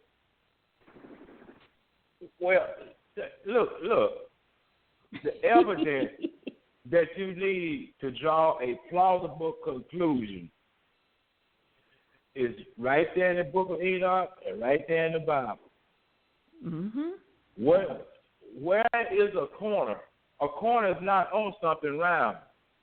And you can't see the end of nothing that's round.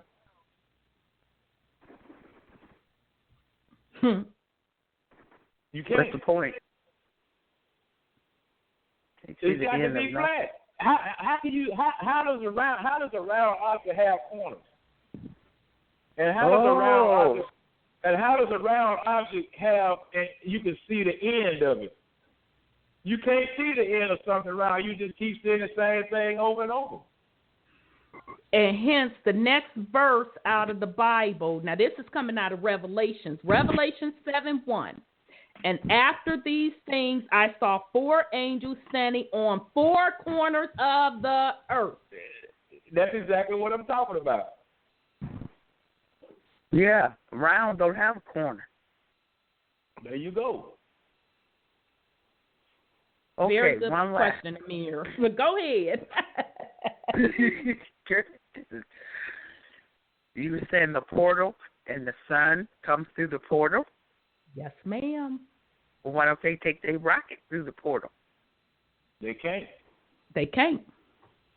And remember when those sisters in the 40s, the 30s, was working for NASA doing that calculation because they wasn't smart enough?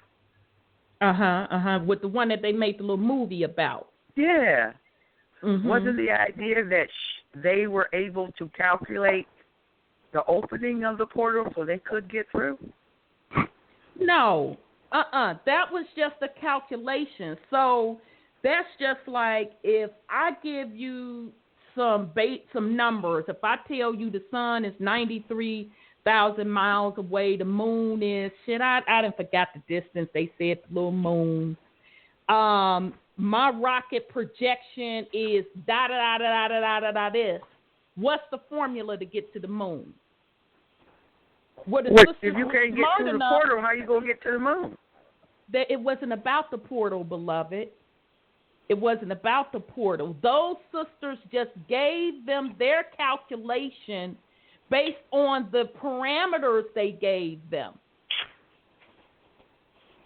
So they weren't smart enough to figure out the mathematic physics. But it was based on what they say how far the moon is. How far they wasn't ready to actually make that trip. This is in the preparation phase. Well, I put it this way. Now, this is Rhonda's opinion, and you'll hear this throughout the night as we go through the little material, because I'm kind of agreeing with them on that. They never went the way they said they went. Excuse my language. How the F you gonna get past the firmament? How the F you gonna get past the asteroid belt? They never went. Not using no rocket. They have not shown me yet. Well, I don't see the rocket curve. I ain't seen it yet. They never went. Those sisters just gave them the mathematical calculations on how to get there based on the inputs, the parameters they gave them. Mm-hmm. That's what that was about. Now. Yeah, that's what that was about. So when they're talking about out there on the internet, these portals opening and CERN is opening portals, is that a bunch of hooey? Now, Amir, you really hitting it tonight. Why you on your stuff tonight? Go on, Amir. No, it's not. I'm just listening to y'all, and these questions popped in my mind. You bringing it tonight. I don't think it's a bunch of hooey. I think they are using CERN to try to either create portals or opening the existing portals. So I'll pause with Brother Sean. I think you had something you want to put on it. Well, symbolically speaking, that bringing that movie out at this time, using the 2 melanated sisters or the 3 melanated sisters is representative of the return of the divine feminine. If anything, they gave calculations and times and dates that the divine feminine energy would be returning. The first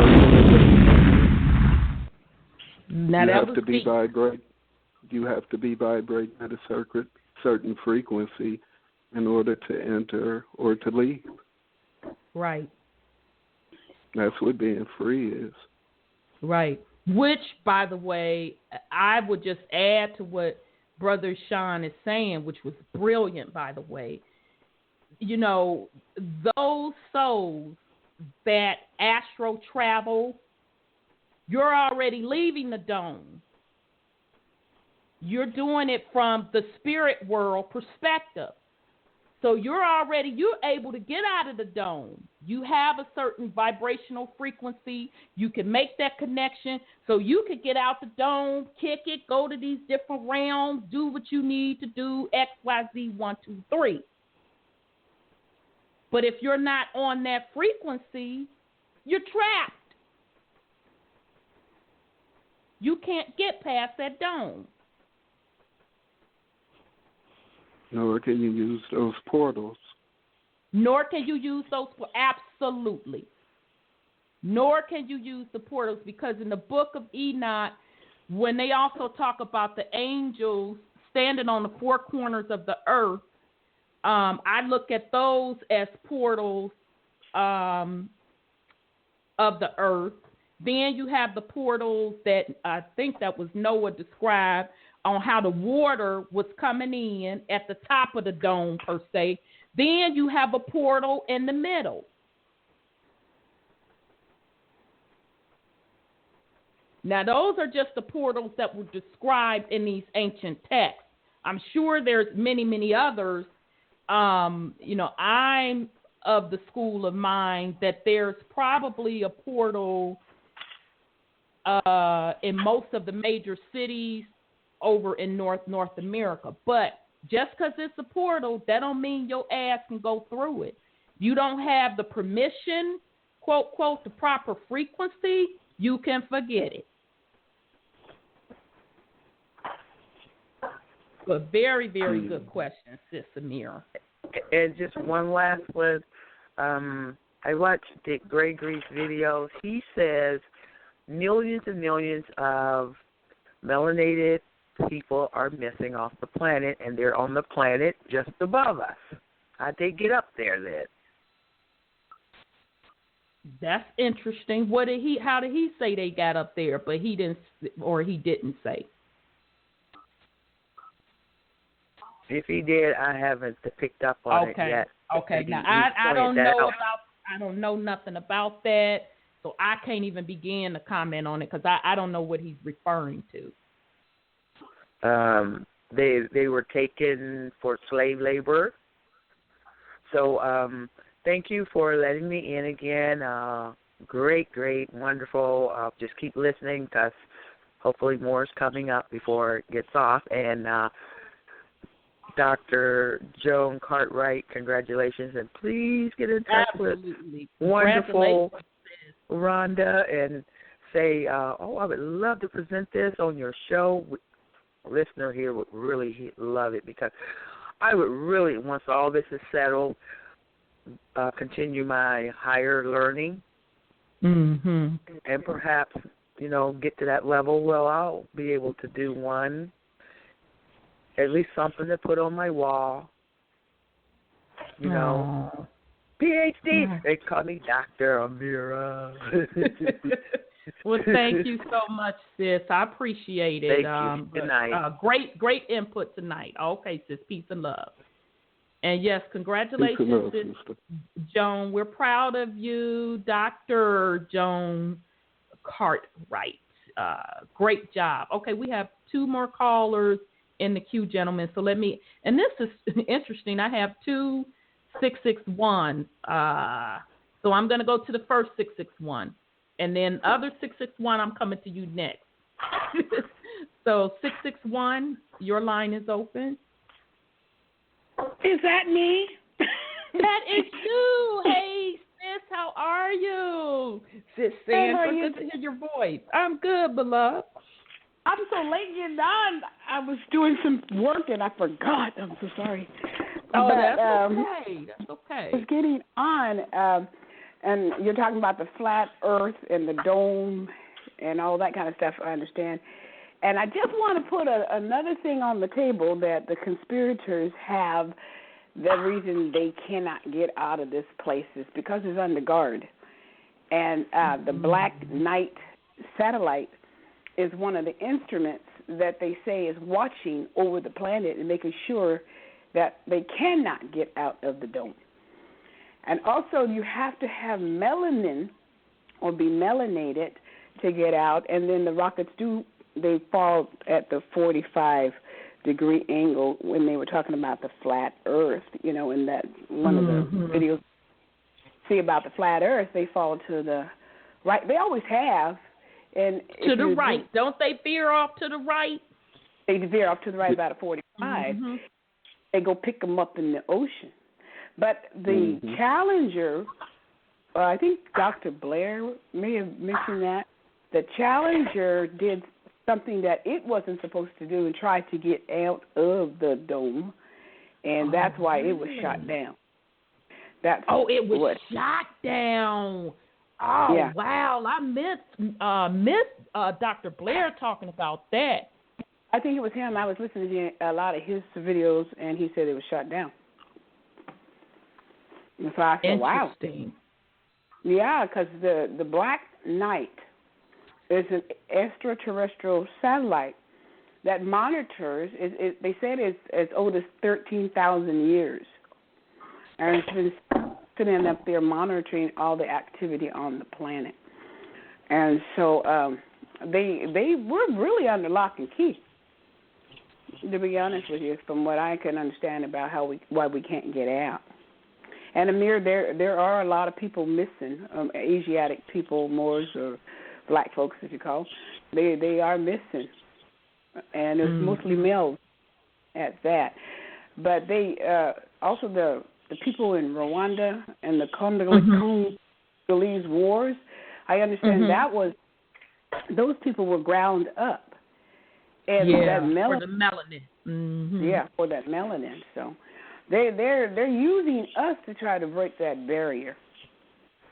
Well, it's rumored that every NASA rocket, the tip of it is laced in melanin. Melanin paint. Yeah. Yep. Now, they have to put I don't know how true that is, but I heard that, from several folks that it's laced with that melanin on the tip of the little rocket, and I guess that was their way of saying, well, that's how we're going to break through. Right. And it still ain't worked. No. They say now we're worth more dead than alive. I'm like, whoa. So because they're trying to manufacture melanin so they can get out. But so far they haven't gotten to, enough to do it, and they use it in suntan creams and all that kind of stuff, but they don't have enough. Right. Yeah. That's my comment. Yeah, that's my comment. Okay, sis. Well, I'm going to leave your line open, and I'm going to go on to the other 661. I got to learn the first 3 of your extensions because I'll be getting confused with the 661. So here we go. Here go the other 661. 661, your line is open. Hello. Greetings. Greetings. How you doing, sister?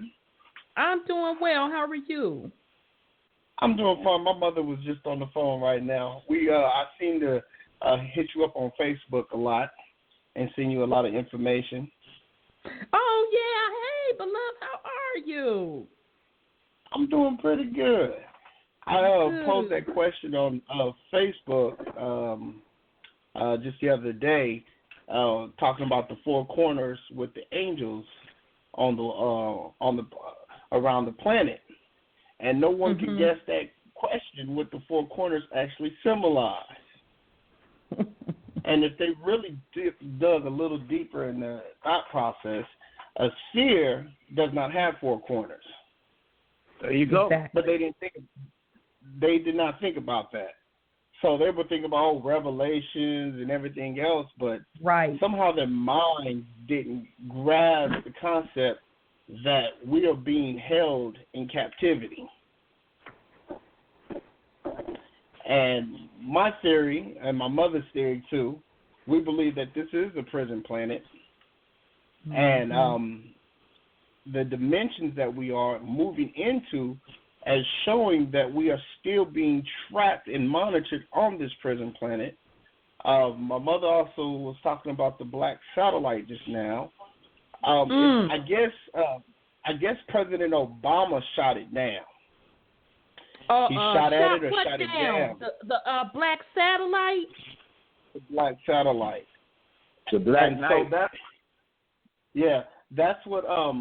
that's what actually happened when this galactical war started in 2015. And so they've been fighting all these different sentient beings that keep appearing, and they've been fighting them. Me and my mom have this theory that this so-called Russia battle is just a cover-up. Because they're getting all these soldiers together, and they're not actually really going to war against one another, but they're telling the public that they're going against each other. So they've been in a battle and a collapse because we're going into different dimensions. Now that's interesting. No, go ahead. I said that's interesting. I didn't mean to cut you off. I'm just really blown away at that. Yeah, I think the energy from Nibiru itself is polarizing our satellites, but at the same time, they're still in a battle. Me and my mother also came to another conclusion that Trump was that little cover-up boy. Because the United States is all of them Russian. Okay, let's just keep it real. They're all Russian. True. Russian this, Russian that. Their cousins, their ancestors came over here from Russia and elsewhere over there, but from here. And Trump was classified as a cover-up because what they couldn't keep an Asiatic in power that they wanted. They wanted to keep him there, but Obama didn't want to do it. And so I think they were trying to clean it up because they shot down that satellite. And they broke the galactical code because that satellite was supposed to monitor mankind and the destructions on the planet. So I think from another perspective, that's why we're moving into all these other dimensions now, because the planetary system is communicating with each other, and now it has to purify itself because they shot at that satellite. That was when it all started.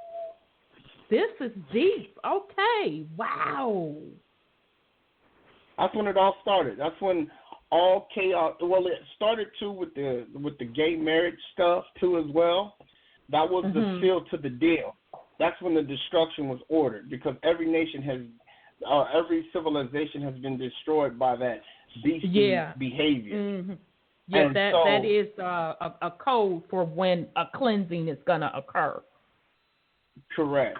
And so when they went after the satellite in 2015, they all got together and conjugated a plan. I mean, that so-called fake ISIS plan that they came up with. They all conjugated the plan so people will keep their attention off of Nibiru. They chemtrailed. They did everything in their power to deflect us from what's going on, but these occurrences are happening. And to be honest with you, I've seen another video about those so-called meteorites that are hitting the planet. Some guy was saying that's ancient technology of ships landing, and it's not actual meteorite. That makes sense, because I've heard that theory that's ships landing. I've heard that theory as well. Yeah, so there's a lot of things that they're cloaking. And then also I've seen another report that they are going underground. They're putting military vessels underground. China's doing it. The United States is doing it. Australia's doing it. Everybody's going underground, but yet they're telling us it's a war between Russia and the United States.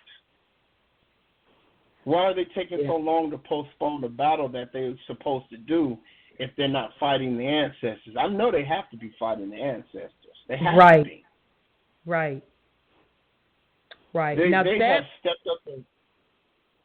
Go ahead. No, you go ahead, beloved. They have stepped up the propagandic order in order to confuse us to the battle that's truly going on. And I watched the movie X-Men. I can't remember which one it was. It was just a recent one. They were talking about Ra, and they were talking about Marduk, same individuals, different settings, and they were showing that he comes here to destroy every civilization that he encounters.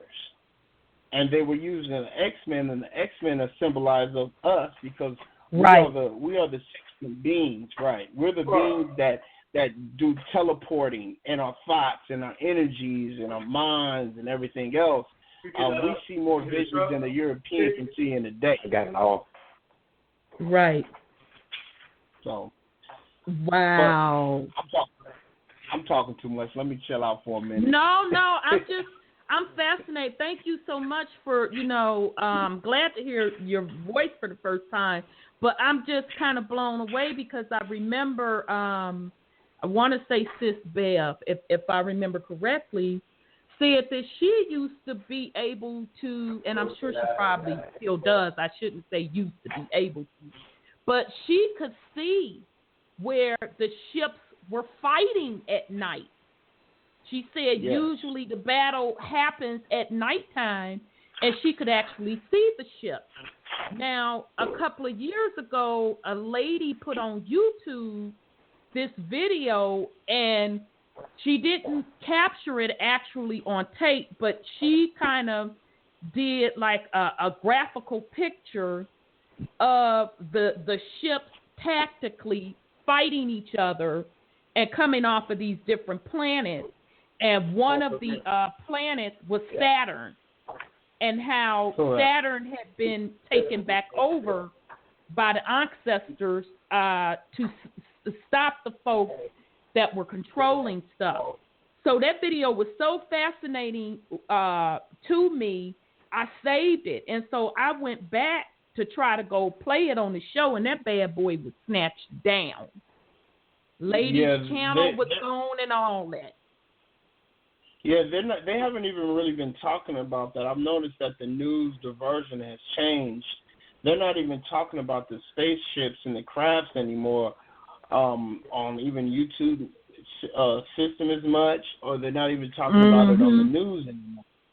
So to me, I think that they're losing, and they're trying to, like the scriptures say, the little horn, which is Trump, he gonna try to do battle with the Most High. So what they needed him, he was considered the dude to come in there to fight, and Obama was a staller. And so now they're trying to get the governments together, which would be Russia, to fight the aliens, and China, and so on and so forth, because they know that their time is waning. And since we're moving into the galactic center, this is what's going on right now. So we have a magnetic energy that is pulling us, including the ancestors' energy from their weapon systems that they have. It's helping as well. Wow. That's interesting. I really appreciate your take on that protection ship being shot down. That is very, very interesting. And the galactic war that is going on. But even with all that still going on, they behinds are still trapped. Don't matter how many ships they shoot down and all of that, they still trapped. They keep trying. They're gonna try. They're gonna try and try and try and try and try. And they don't understand. You in the age of Aquarius. Your time is up. Yeah, it's up. Even a person who lies nowadays gets caught in the next 2-3 days, 5 days at the max. Yes. You can't even lie no more, okay? You can't do dirt, because karma. I mean, I figured out early. I'm like, ooh, something going on. If I try to do dirt, it used to be it came back on me 2-3 days. Then it was a day. Now it's the hour. I'm like, okay, just sit your ass down, because this ain't even the time. Go on and park it. So, yeah, right. You're right. And they still trying, but they just don't understand the concept of the universe yet. Maybe one day they will, but for right now, we know they won't. Because, like they say, if you just came out the cave 6,000 years ago, if that's even a true theory, right. If you came out the cave 6,000 years ago, then you still don't understand civilization. And see, here's the thing, though. Even the Caucasians, we got to look at it in the mindset also of the dirty melanated ones that are putting them Correct. at the front, folk. To keep fighting in the dirty melanated ones, they know without a shadow of a doubt what time it is. Well, they have to do it because they've been ordained to do it. That's true. They play in their part of prophecy. True. Right. You have to fulfill your wickedness. If you were born into the divine energy to be wicked, that's what you're supposed to fulfill. And no matter how hard you try to stop your wickedness, you can't stop it. Oh, man, I just talked about that 3 hours before I came on the air. I swear I just talked about it, that everybody fulfilling their individual role in prophecy. Absolutely. Correct. Like even President O, he can't help it. You know, his mouth drains out wickedness.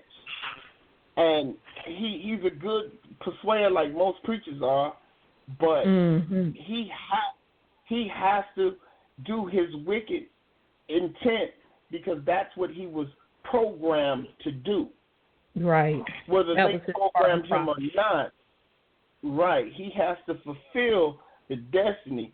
Hillary Clinton has to fulfill it because the world cannot be judged without the wicked. Damn, that's a good. Ooh, now that's deep. I never ever thought about it at that point until you just brought that up. Now that's deep. They have to do it. George Soros, all of them, they have to do it. This is them. They think that they're winning, but they don't understand that this is what they were supposed to do before they were even thought of. Gotcha. Because it was already prophesied from the great prophets. Makes sense. And just interestingly enough, Trump, he's the 45th president. If you add that 4 + 5, that's 9. That's a wrap. Correct. That's the cycle of completion. Correct. 9 equal returning. Yes. He's supposed to play the role of the so-called European Messiah because, you know, the Asiatic supposedly ruined it, but the Asiatic was doing his job, what he was supposed to do. And since he's playing this so-called role of the European Messiah, but they're going to find out if he gets a second term that this European Messiah ain't going to be what he think he is. If he gets a second term. Because he's just playing, right, if. Because we don't know what's going to happen in the next few months because the energies are pulling stronger. Even Hawaii done had snow. So you know when Hawaii's having snow, Something ain't right. Absolutely. Saudi Arabia has snow. Saudi, earthquakes, Italy, volcanoes erupted.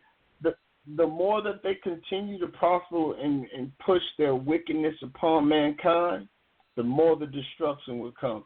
Until they reverse that gay marriage, destruction will continue to occur because they have violated every order of human existence on this planet. And if we don't want to exist, then the Most High will make us not exist. Until they do that, this is what's going to continue to occur. Well, I think it's really interesting with the whole gay marriage stuff and the gay agenda. We know from a spiritual perspective. Well, I want to end with my point on the spiritual perspective, but we know from a physical perspective about population control and all of that. And again, I don't care what anybody do in their bedroom. That's their business. It's about the agenda that's being pushed, and I know what the alternative motive is behind it. But it really hit home when somebody else said, just as you said tonight, that when you see a society that starts pushing homosexuality, bestiality, and pedophilia, that's when a society falls. And we are right there with all three of it. So very, very, very good point. And civilization has become the progenitors of genocide. Mm-hmm. And so now you want to add this to the genocide level, then this is what the Most High is going to give you, genocide. But let's see, you know that saying, what, is your arm too strong to box with God, or whatever, how it goes? we that think play. We can box with God. We think we can box with the Most High. We think we have the divine power. But they don't understand that there is a solar system, there's a galactical order. Even if we don't see it with our own eyes, there's something out there that's controlling this order and this dimension. And if they don't understand that, and we understand what you do in your bed, but when you do it in the White House, which the White House is in the center of an energy system, Chicago is in the energy system, and it's in the field. You're sending that energy system to the cosmos. Mm-hmm. Our ancestors did not put these places in perspective in spots for nothing. They did it for a reason. Right, and I believe they're portals, like what I was talking about earlier. Yeah, they're also portals. Right, and every time the leaders sign these executive orders, they're opening portals. Now that's interesting. It's not just pieces of paper, because remember, the word writing is a spell. So Absolutely. when you write, you're putting a spell down, and you're projecting that spell on the people. So what's the biggest spell that the Most High told us not to do? Then we got to answer. Wow. Well, very, very good insight. I'm so glad you chimed in to put something on it. I hope this is not your last time. No, I work a lot, but no, I'll try to do as much as I can. I'll try. Okay, beloved. Well, thank you so much. And please tell Mother I said hello and sending her warm hugs. Okay. Mother's on the phone. Oh, greetings. It's so great to hear your voice. I know I talk back and forth. That was my son. I didn't know he was on the... Sister. We don't live in the same house. Oh, man, you know what? I never connected the two of you. Do you know I never connected to two. I never connected to two, sis. And we've been chopping it up for a minute. I never connected to two. Yeah, we do this all the time. This is one of our 24 hours a day type of hashing out here. I never connected to two. Wow. Okay. But there's one thing I want to just point out. Remember in Lil, in the Lost Book of Inky, he got really... he got really tired because he said he can't sleep.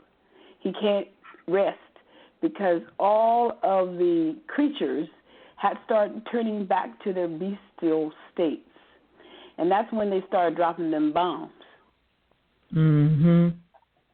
So that's kind of an indicator of what's going down is people are turning back to their bestial states.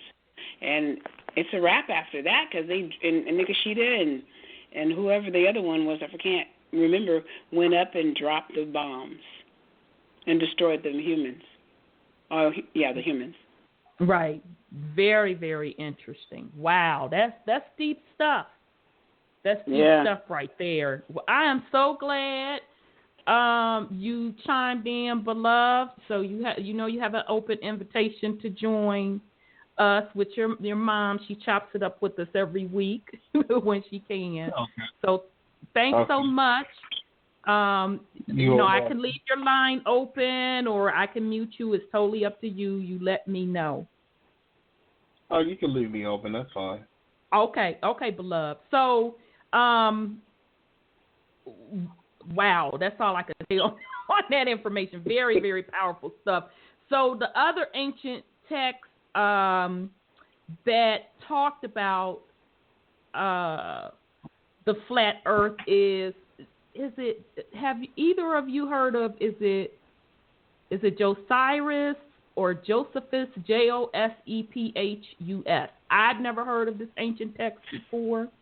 Josephus. Josephus. Okay, Josephus. Okay, so it says, after this, on the second day, he placed the heaven over the whole world and separated it from the other parts, and he determined that it should stand by itself. He also placed now this would trip me out, child, a crystalline firmament around it and put it together in a manner agreeable to the earth and fitted it for giving moisture and rain and for affording the advantage of dew. So the part that tripped me out was the actual naming the material of what the firmament is made of, that crystalline. So that's coming out of that particular text. I'm sorry, brother. Do you have something you want to put on it? Oh, no. Continue. Okay. So now all of that that I went through, and we're gonna go through just a little bit more. That is coming off a website. They had a bunch of stuff on there called testingtheglobe.com. So again, that's testingtheglobe.com, and they have several of the ancient texts out there. Okay, so now we're going to start going into even more further structure of Mama Earth. And so I wrote down, is it a square with a circle encased in a dome? And so again, it goes into some of the texts out of the Bible. This one is out of Genesis 1, chapter 1, verses 6 through 8. And the angel stood at the four corners of the world, and God said, let there be a firmament in the midst of the waters, and let it divide the waters from the waters. Mm-hmm. And God made the firmament and divided the waters which were under the firmament from the waters which were above the firmament. And it was so. And God called the firmament heaven, and the evening and the morning were the second day. Now that's out of Genesis chapter 1, verses 6 through 8. Now, of course, those that grew up in the church that had to go read the creation story out of Genesis, we didn't probably read that at least a dozen times. I never made that connection until recently, literally talking about separating the waters from the waters and doing a firmament, okay? So another passage out of the Bible is Psalms 148:4. In my cutaway view, Note that there is waters beneath the throne of Yah, inside an enclosed system collectively known as Earth. This system has a firmament, and then they put in parentheses, dome, separating the waters above from the waters below, forming essentially a bathysphere, an enclosed of air within which the dry land appeared in Genesis 1 account. So this is the person explaining Genesis 1. Being that this water-surrounded earth system is literally under the throne of Yah in heaven, this shows how the water is in it. I'm thinking that during the flood, some of that upper water was drained into that enclosure, filling it enough to cover all the dry land. I say some because over 1,000 years after the flood, King David wrote, "Praise ye, ye heavens of heavens, and ye waters that be above the heavens." And that's coming out of Psalms 148. So again, that author off of the site, testingtheglobe.com, came to the conclusion that how the flood really happened was the waters coming in through those portals that we talked about, and just started pouring into the earth until it was filled up. And we also read out of the book of Enoch how Enoch explained the four corners of the earth, the portals, and then you heard in Noah's time a description of how the particular flood happened. Okay, so when I started learning all of this information years ago, it took me literally, I want to say close to a year to even begin to picture in my mind how could Mama Earth possibly be shaped. Now, this don't mean that my depiction is accurate. This is just based on the different texts, the stuff that I've studied. So I said, so picture Mama Earth as a snow globe with springy legs on the bottom. She also has holes at the bottom, and she is encased in a box. So in other words, her structure is the flat plane box with a circle inside of it.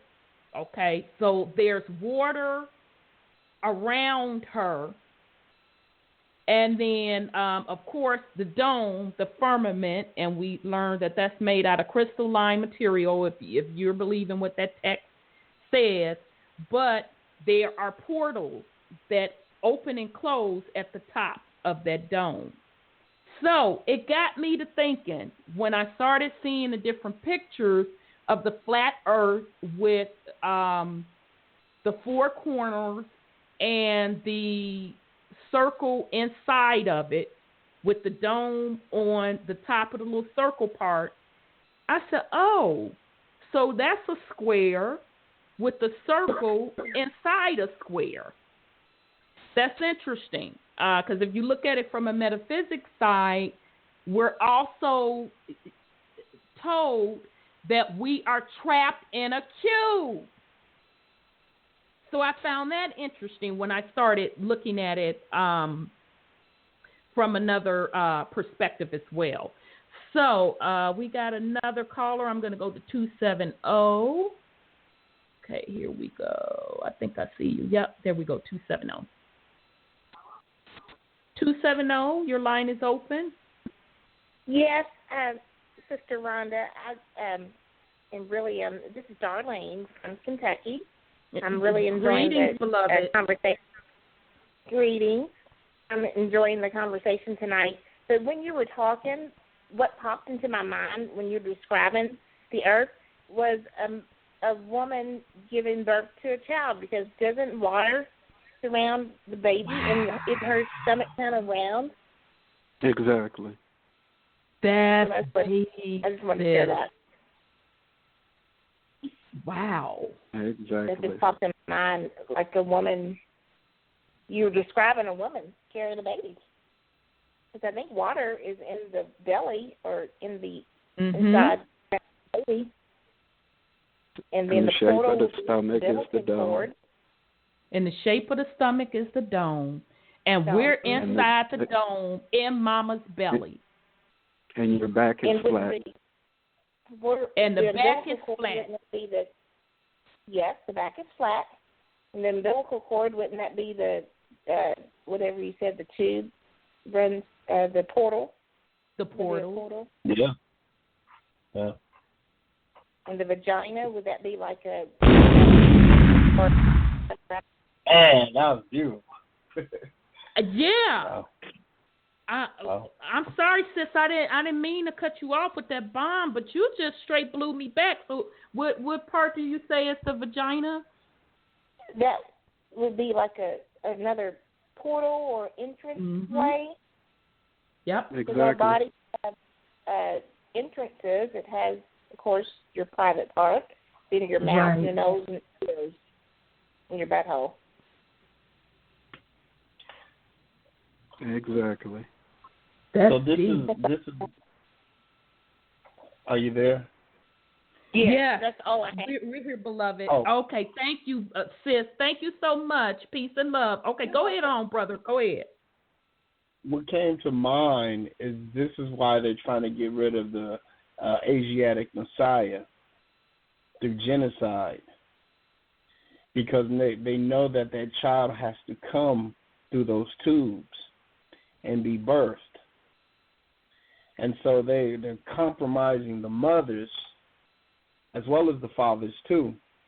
And so they are afraid, by reading what she put in perspective in her mind, this is why they're doing what they're doing. Wow.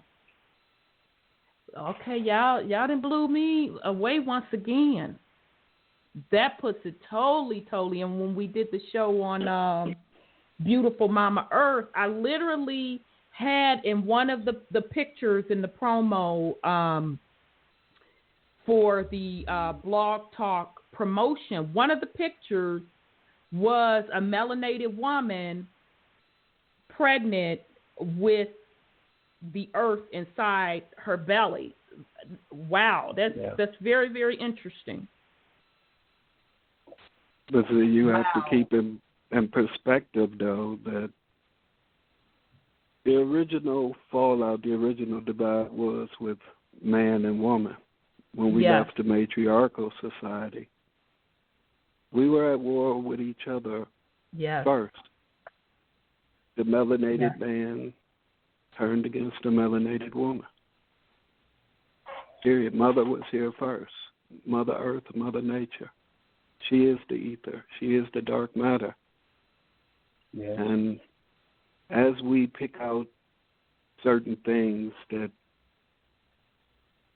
we find disgusting, or earlier it was said that people have chosen to play certain parts. Yeah. That goes along with the pedophiles and everything else. I'm not saying that it's right, but it's the nature of things. It's all energy. And Donald Trump or whoever allegedly shooting down the Black Knight, which we don't know if it exists or not, it's the Divine Mother saying that the patriarchal system is over. Right. Yeah. They'll no longer be protected by the melanated man. The energy frequency has to change. There has to be balance. So, if I may interject, on September 23rd of this year, it's supposed to be Revelation 12 coming to pass, like Brother James Dunn said, and that's with the mother giving birth.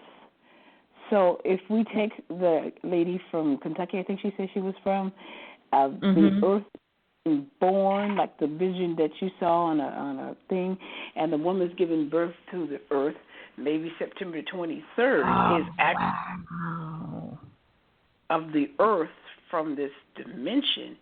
And I also heard Dr. Blair said that the 13th planet is supposed to return, which will be the snake people. I think Bobby Hemming said it too, that they're supposed to be returned and to fight for this earth. So looks like we're gonna have a convergence of gods fighting for the earth this year sometime, if this is what that means. Wow, interesting. Or are they really fighting now? Everybody's really fighting now, each other now. Mm-hmm. They're fighting now, but we haven't seen the big part yet. Okay, the finale. The gods, which is predicted in the tablets that we found in the Red Sea, Dead Sea Scrolls. Tablet with the Dead Sea Scrolls talking about the upcoming War of the Gods. So when Dr. Blair was speaking, because I listened to him most of all weekend, he was talking about the 13th planet. But Nibiru, I said, Nibiru is not the 13th planet, it's the 12th planet. Yep. So the 13th planet is the snake people. And they're supposed to be on their way back, too.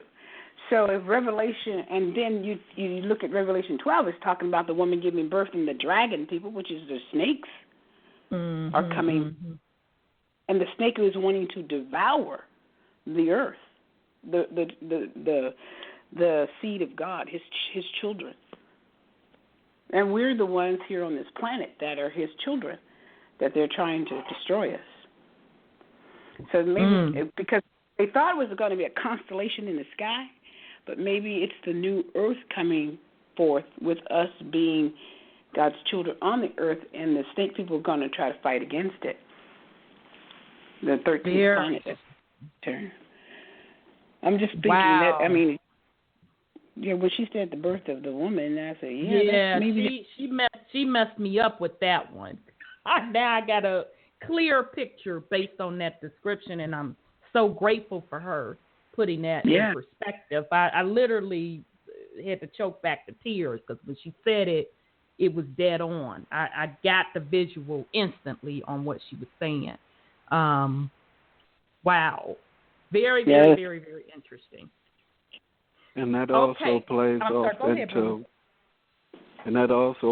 off into when we manifest into this world in this skin suit. This is a water world. That's why it rains. Yeah. It's precipitation, fog, everything. Right. Even our atmosphere we breathe, it's really air.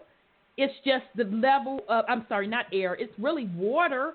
It's just the level of density of water. What Brother Seven said. Yeah. Yep. That's why I'm like, I got to ask Brother, because I think he was the first person that I heard say that. So that's why when he was on the show, I'm like, I got to bring that back up. But yeah, so it's all water. Absolutely. Wow. Very, very, very. It's getting heavier by the day. It's getting heavier by the day. It's not clear cut. It does. It just keeps getting deeper and deeper. So, okay, so I'm going to move into, I'm sorry, go ahead, beloved. And then you can also go into, I think it was South America. I'm not sure what part of South America, but they did find that underwater lake with the ocean on top of it. So okay, you know what? I never brought that up, brother. I'm gonna tell you something. I never ever brought that up because I said nobody will believe what the F I'm telling them. I seen the video on it. I did too. Yeah, I did too. Yeah, I seen the video and I read the article and I was like, So they were really trying to tell us there was another dimension that we don't. Yeah. Exactly. I said, you know what? Yeah. Nobody will ever, because it was a YouTube video, and they showed where the other part was beneath, but they couldn't get to it. It was almost like a rubbery, and they couldn't get to it. And I'm sitting there like, nobody, I'm not even going to mention this because nobody would believe what think that I'm seeing and what this means, but I know exactly what you're talking about. So this global warming stuff that they're perpetrating as a fraud, what I'm getting from it, they're really trying to tell us that the Most High is flooding the planet. and opening those portals to flood the planet again. Because of the time, so in the time shall be in Noah, shall be in the end times. So those little portals right there, I'm pretty sure they found other places like that. Mm-hmm, and that's another reason, too, why those craters are opening up all over the planet. Yep, that makes sense. Because the water has to be stored somewhere. And so the water may rise, and it may have to go into those holes. Mm-hmm. That makes sense, too, because based on the description that we just gave, if, that's almost like sitting at the bottom of Mama, and then when ready, it can be really released from both ends, from bottom and then from top. So that's interesting. Yeah. That's very interesting that criteria of the flooding of the water, of the land. The water came from other dimensions and just started flooding. Because if I've been watching a lot of videos of the water just rushing all in South America. I mean, the water is rushing so fast. And remember California? California just, last week off the hook where the water is wrecking havoc. Absolutely. Yeah, and that fits the criteria of all those other ancient stories where they said they got flooded out. From the deep. So from the deep, yes. And so that's exactly what's going on right now. Wow, now that's very interesting. That's very interesting. So now, because why did? I'm sorry. Go ahead on, brother. Why did the angels have to hold the winds and the waters?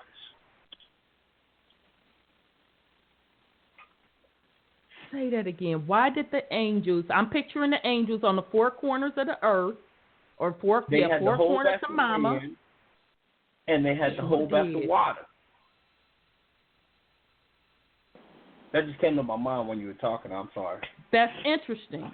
Yeah, I had to get the visual. That's very, very interesting. And another visual with Sis from Kentucky when she said that, Mama is laying on her back. That's the flat part.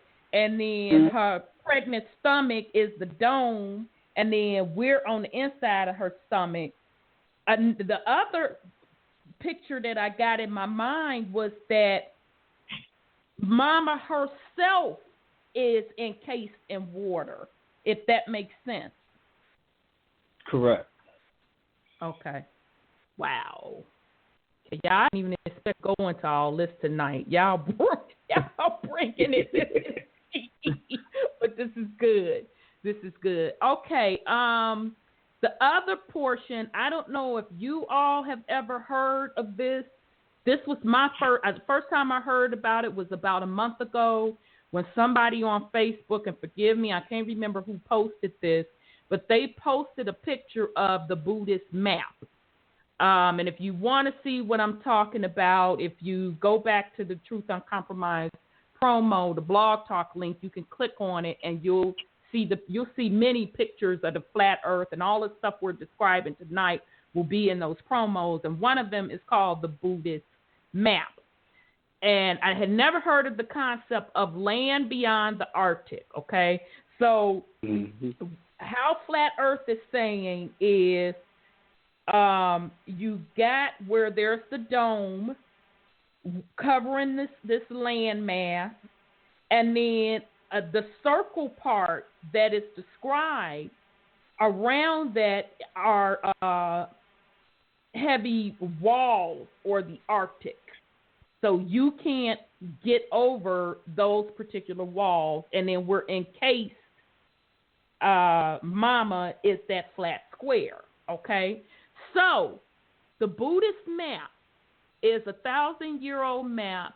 It is claimed was hidden and locked away in a Japanese Buddhist temple due to the very nature of the huge secrets this map depicts. It is also the reason it has kept hidden for over 1,000 years, or at least was created potentially 1,000 years ago. Although dates are very sketchy considering time is a construct. Okay, the map is drawn on the principle of the Mercator projection, showing the North Pole as the center of a circle in which are the continents of North and South America, Europe, Africa, Asia, and Australia. The map was taken from the mountains of China. Okay, so it's saying the entire coast of the ice walls is not one single complete wall. However, there are actually a series of 1,000 miles long walls divided by a trans-Antarctic mountain ranges, and the ice walls are so enormous that they have literally pressed lands 2/3 of the mile into the earth. Okay, so I pulled this off of a video, and I encourage everybody to go view this video. I can't play it because there isn't any words to it. It's just all written words, and they're showing you images. But the name of this video is called Flat Earth Antarctica and the 1,000-Year Buddha Map. Okay, so what it's going to show you is beyond those walls that even Noah talked about when he went over the walls and all of that, there are literally other land mass out there. Okay, so this is even the concept that they're saying that Admiral Byrd out of the U.S. Navy, that's really what they were trying to do. When they went to the quote, quote, South Pole, which really now when you hear the term South Pole, think of the concept of really that wall. So it's really one and the same. Whether you call it the North Pole or South Pole, it's still this ice wall. But supposedly that's really what Admiral Byrd was trying to do. It was called Operation High Jump, and he was trying to fly high enough to get over that wall to see what was beyond that wall. Okay, so I'm going to start with one video talking about that exploration beyond that wall. I'm going to start with how far back, because I thought Admiral Byrd was the first one that tried to fly over that wall. Well, apparently this has been going back quite some time. So I'm going to play the first video called Enoch, Nimrod, Admiral Byrd, Flat Earth, and a Most Peculiar Timeline. So those of you that are joining us online, I know we're going to go into overtime.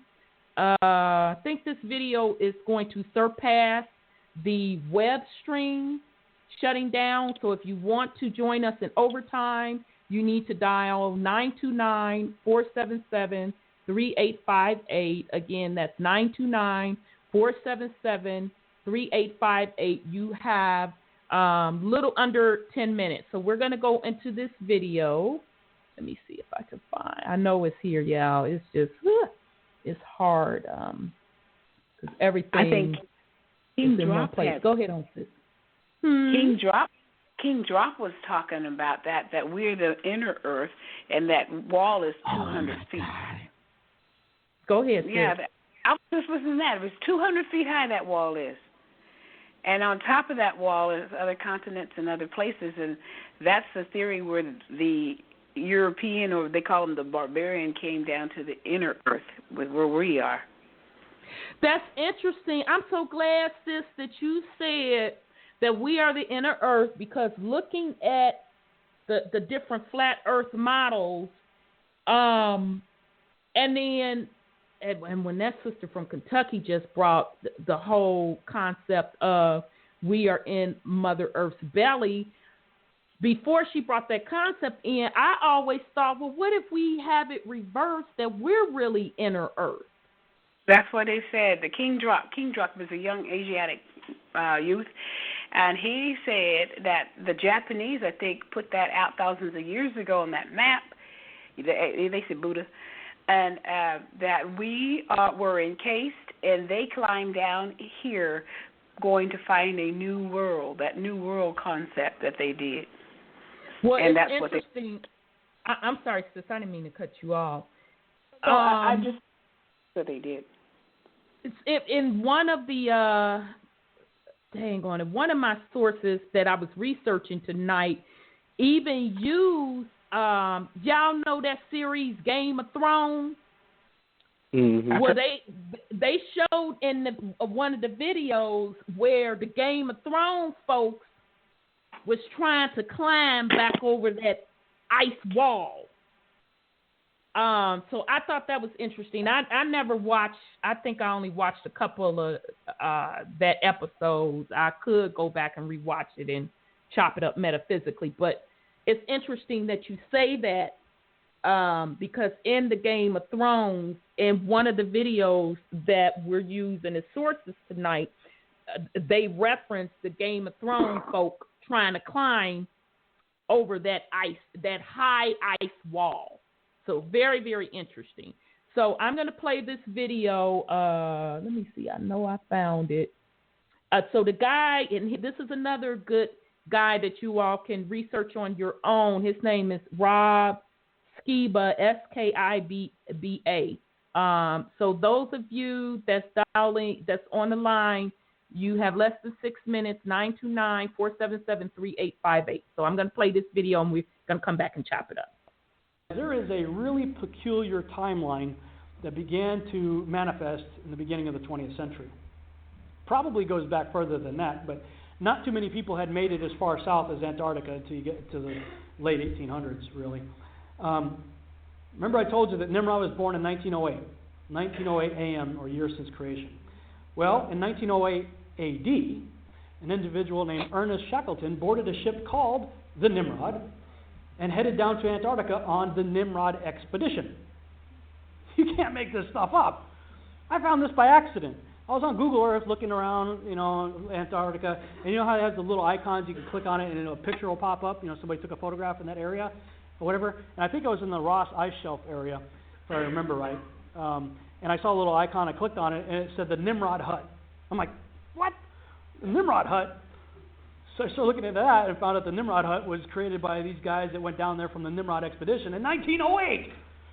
And you can look it up. This is the Wikipedia entry on it, talking about them going down there. I'm like, wow, you got to be kidding me. So this is what intrigued me. Enoch. Enoch was not, for God took him, right? That's about all we get in Genesis. Enoch walked with God, and he was not, for God took him. Joshua, though, gives us a little bit more detail. In chapter 3 of Joshua, it tells us that they were looking for him, and they weren't looking for him in a place filled with snow. There were very large walls and stones of snow. Wait a minute. Enoch disappeared and went to heaven in a place of snow? Whoa. Yeah, okay, so, one of the arguments people say about flat Earth is, well, that's stupid. People would fall off the edge. Well, not really. Just do a Google search. Go on Google and search for coastline of Antarctica. And you're going to see that the coastline of Antarctica consists of 200- and 300-foot ice walls. No one's falling off of anything. And then you see depictions like that where a dude peeking under the firmament. These are ancient depictions right there. So, I'm really intrigued by all this. More Antarctic expeditions follow after Shackleton. After World War II, the nations, especially Germany, Russia, and the United States, become literally obsessed with Antarctica. Now, a big part of that was, supposedly, after World War II, a lot of the Nazis went down there and supposedly set up shop in Antarctica. So, we have this character, Admiral Byrd. Enter Admiral Byrd. He's the youngest admiral in the U.S. military. He is assigned a whole fleet of battleships and all kinds of stuff to go down to Antarctica, presumably to go look for Nazis. However, if you look into Admiral Byrd, prior to that, he became famous for declaring that he had gone inside the Earth, inner Earth, Agartha, through the North Pole. Okay, here's somebody with a lot of credibility, medals and decorations and rank, describing taking a plane up into the North Pole and going through a hole in the Earth and finding inner Earth. This is before going to Antarctica. So, yeah, sort of the official cover story, history says that he went down there, the military wanted to see what's going on with the Nazis in Antarctica. But he had just said that he found inner Earth in the North Pole. So you got to know the guy's got to be thinking, I wonder what's in the South Pole, right? So they call it Operation High Jump. Well, that just makes sense. Operation High Jump. Well, if you go to Antarctica, 200 to 300 foot high walls. You got to jump over it. So they call it Operation High Jump. So I started looking into all that. This is where it got really interesting for me, and I'll just play the video of a video I made when I was just sort of thinking out loud. I said, you know what? I'm not going to just thinking. I'm just going to turn my microphone on and start talking to it, and I'll post it on YouTube, you know, sort of a brain dump on YouTube. So this is sort of me just freaking out, putting pieces together after I started going down the bunny trail of Admiral Byrd, Operation High Jump, and what followed. Now, with the tinfoil hat on, playing conspiracy theory here, the flat earthers are claiming, and I think it's a reasonable claim, that, you know, if that model is true, then we know we have a circle, the circle of the earth as described in the Bible, surrounded by Antarctica, the outer rim, that has a 200 or 300 foot ice wall, cliff, that keeps everything in, hence Operation High Jump. You got to get over that, right? So it looks like, at least from the flat earther perspective, that probably during Operation Deep Freeze, they may have found the edge of the dome, presumably anywhere from 800 to 1,200 miles inland from the coast. Then everybody pulls out, signs this treaty, says nobody can go back except under the express guidelines of the international community that signed the treaty.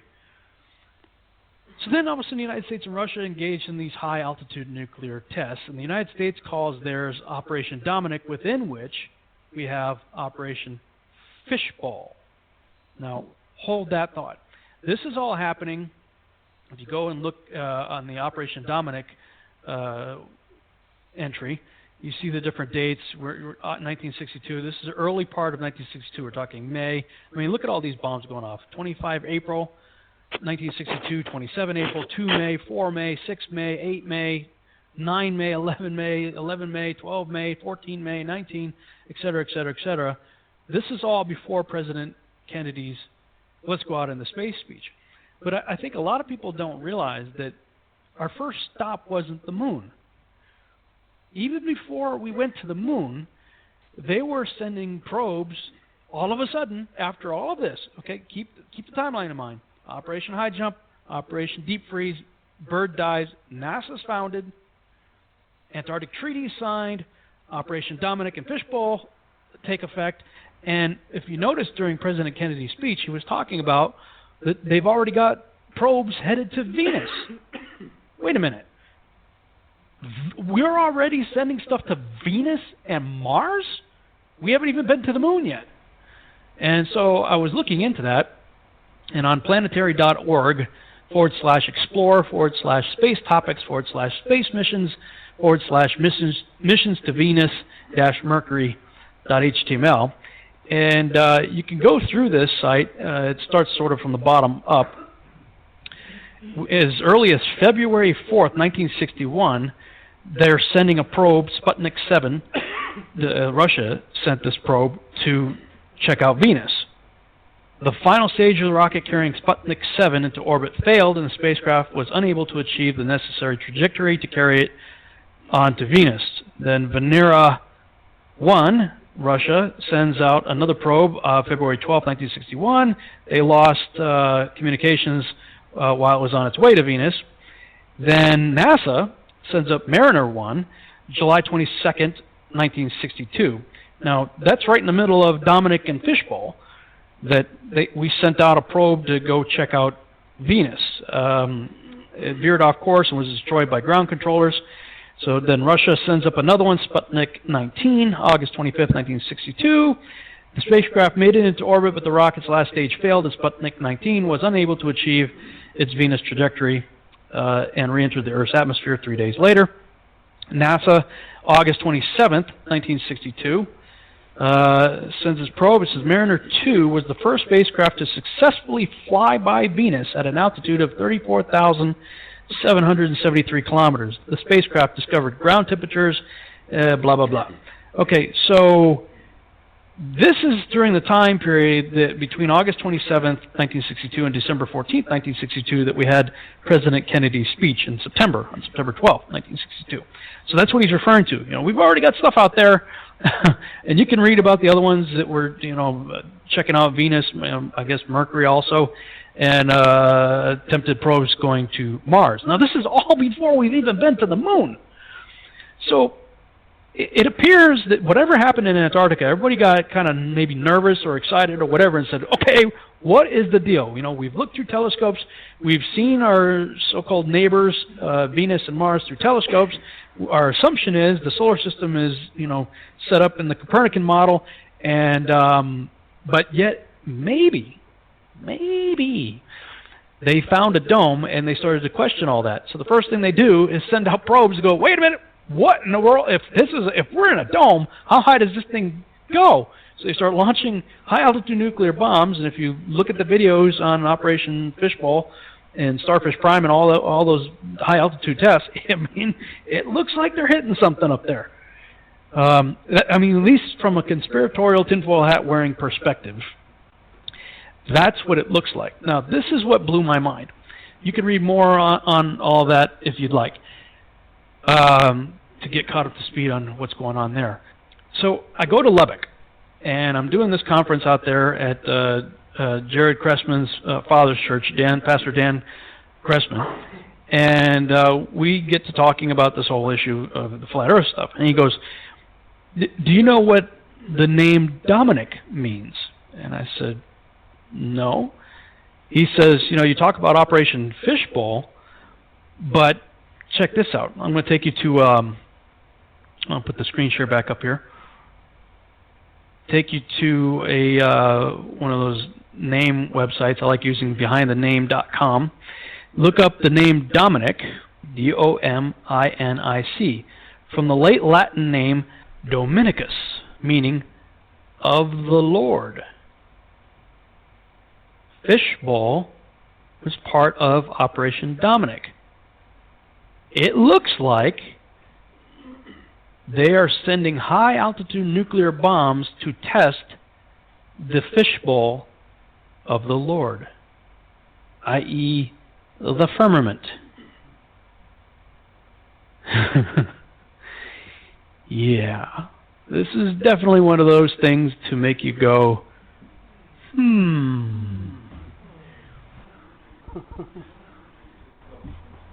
Think about it. Okay, Sputnik was a big deal. They threw a ball up there and it was supposedly made orbit. That was a huge achievement, right? What was that, 1957, I think? And now all of a sudden we're going to Venus and Mars and Mercury? We just put a soccer ball in, up there. That was a huge achievement. And all of a sudden we're going to Venus? We're going to Mercury and Mars? And we haven't even been we haven't been to the moon yet? That has completely escaped me in all of my years of, you know, studying NASA and wanting to be part of the space program and stuff like that.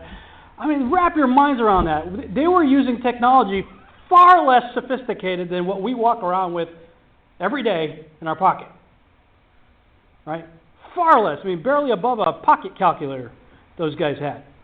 And they're sending stuff to Venus and Mercury and Mars in the early 60s after barely first getting Sputnik up there. We haven't even been to the moon yet. And in the same time they're doing that, this is right after high jump and deep freeze. Everybody leaves. NASA's formed, and I forgot to mention there in that video, DARPA was formed the same year NASA was formed. You know what DARPA is?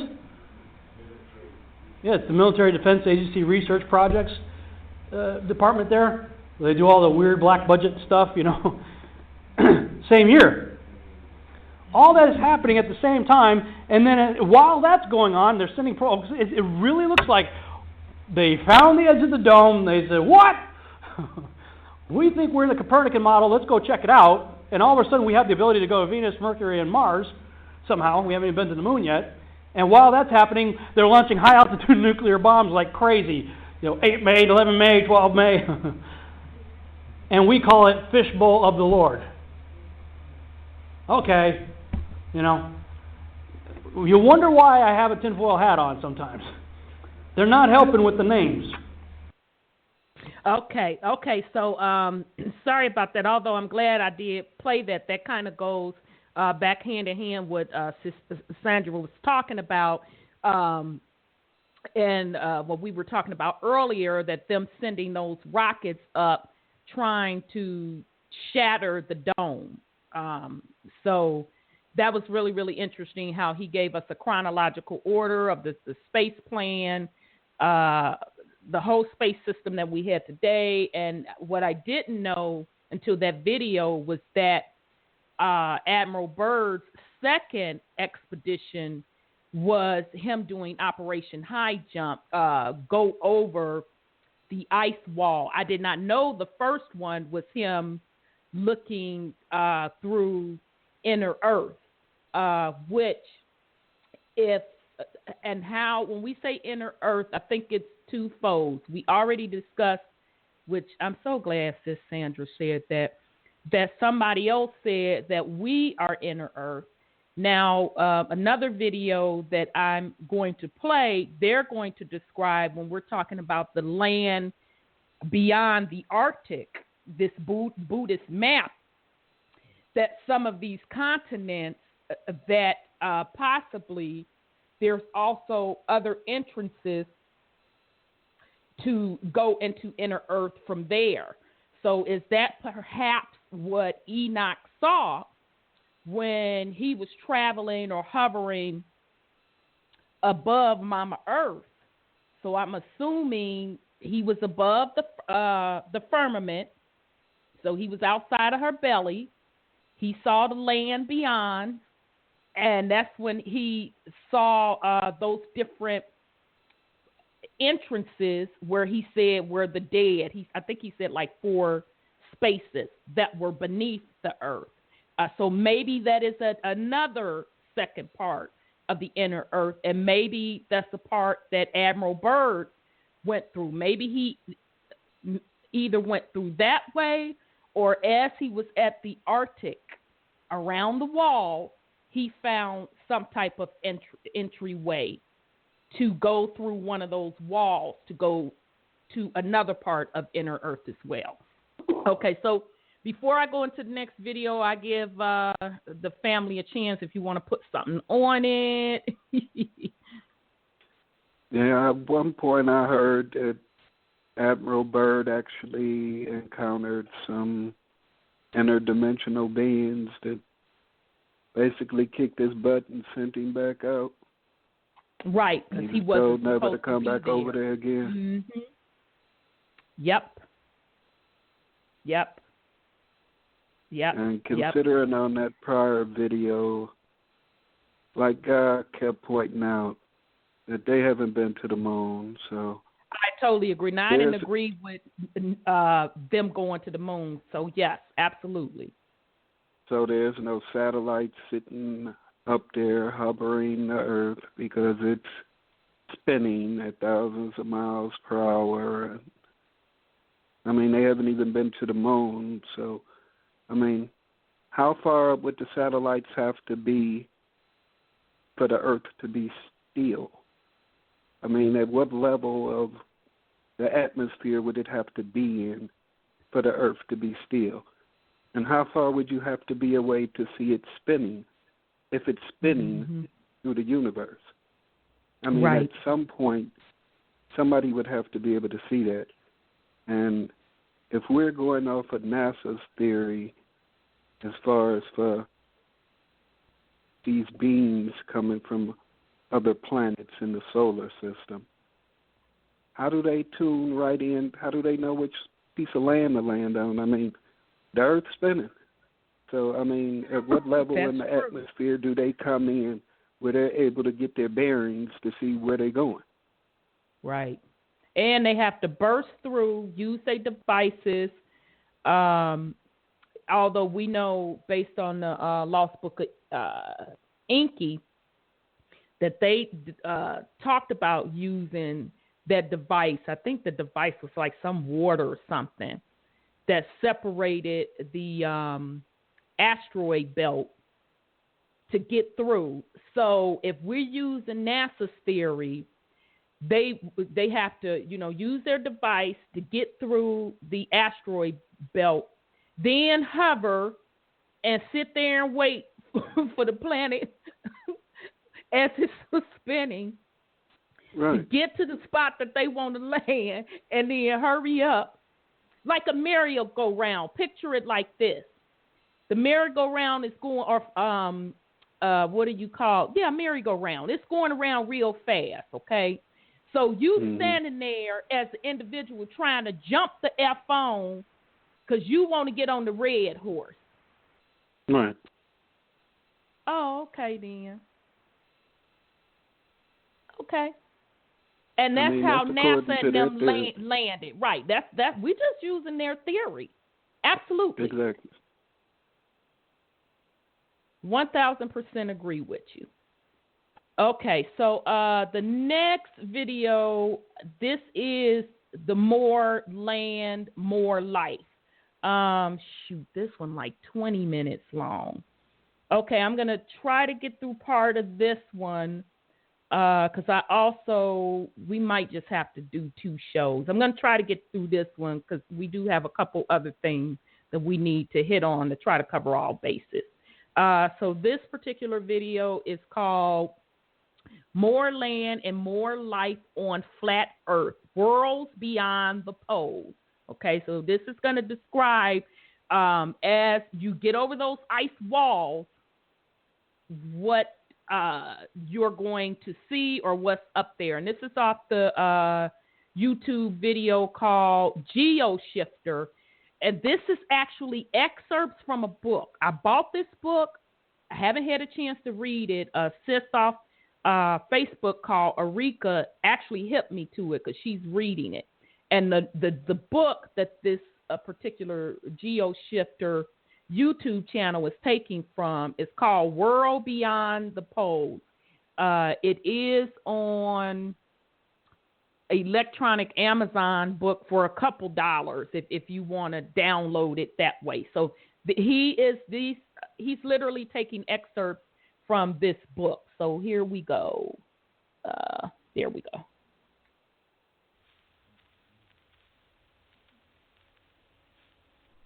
This video is inspired by the book Worlds Beyond the Poles, Physical Continuity of the Universe.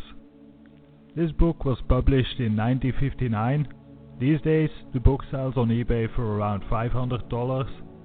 I was blown away by this book. If you research stuff like Flat Earth or Hollow Earth, you have to read this book. Let me read the first page of the book, which is very telling.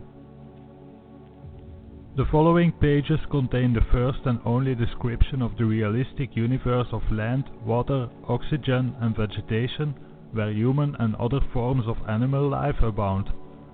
This is not a work of fiction, nor is it a technical analysis of anything. It is a simple recital of fact which transcends the most elaborate fiction ever conceived. It is diametrically opposed to the assumptions and mathematical conclusions of theorists and technicians throughout the ages. It is truth. These pages describe the physical land routes from the Earth to every land area of the universe about us, which is all land. Such routes extend from beyond the North Pole and South Pole, so-called ends of the Earth, as decreed by theory. It will here be shown that there are no northern or southern limits to the Earth.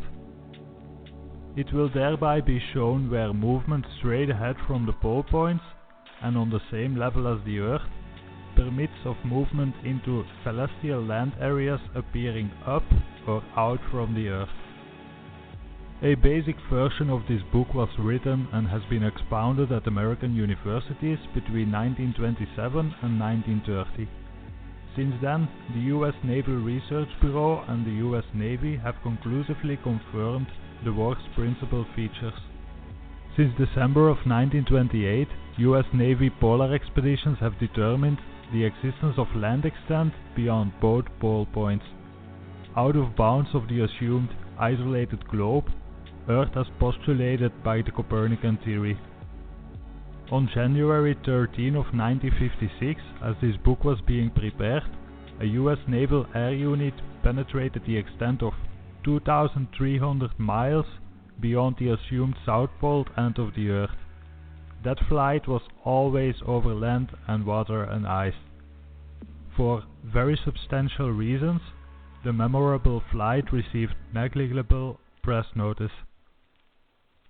The United States and more than 30 other nations prepared unprecedented polar expeditions for 1957 and 1958 to penetrate land now proved to extend without limit beyond both pole points. This work provides the first account of why it is unnecessary to attempt shooting up or out from the terrestrial level for journey to any of the astronomically named celestial land areas. It relates why such attempt would be futile.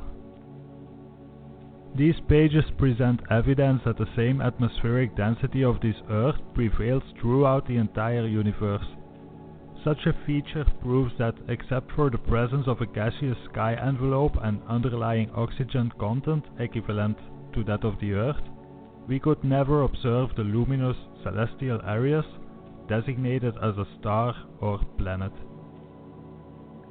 The observed luminous areas of the universe about us represent celestial sky areas, and they are as continuous and connected as all areas of this Earth's continuous and connected sky.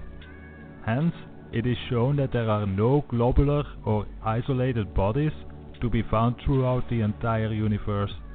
They are elements of lens deception. This work is radically and rightfully opposed to astronomical conclusions of all ages. It depicts the illusion developing from all telescopic observations and photographs. It clearly explains and vividly illustrates why those lens-developed illusions have been mistakenly accepted as facts. This work projects man's first understanding of the factual and endless universe, which contains human life throughout its vast length and width, regardless of all abstract theory to the contrary. This book claims to be non-fiction based on facts. Endless land with human life beyond poles? No one is talking about this book on YouTube. I only found 2 good videos so far, one from Chippy the Chipmunk and another great video from Flat Drop. I will link these videos in the description.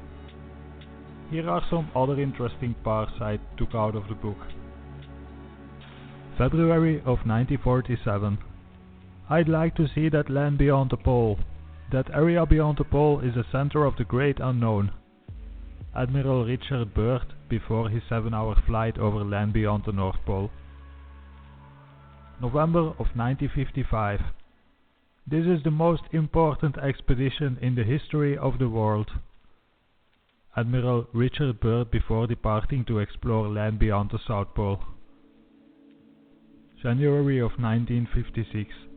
13 members of the United States expedition accomplished a flight of 2,700 miles from the base at McMurdo Station, which is 400 miles west of the South Pole, and penetrated a land extent of 2,300 miles beyond the pole. Most of you probably know about the interview Admiral Byrd gave on the television. Here is a small part of it. Our guest tonight found out whether there was any land north of the North American continent. He made that first discovery flight, and I must say that Admiral Byrd, our guest tonight, is not only our greatest living explorer, but he's been an inspiration to countless Americans. Admiral Byrd, you've been to both the North Pole and the South Pole. Is there any unexplored land left on this Earth that might appeal to adventurous young Americans? Yes, there is. And not up around the North Pole, because it's getting crowded up there now, because they find out it's really usable, not only to live in, but militarily.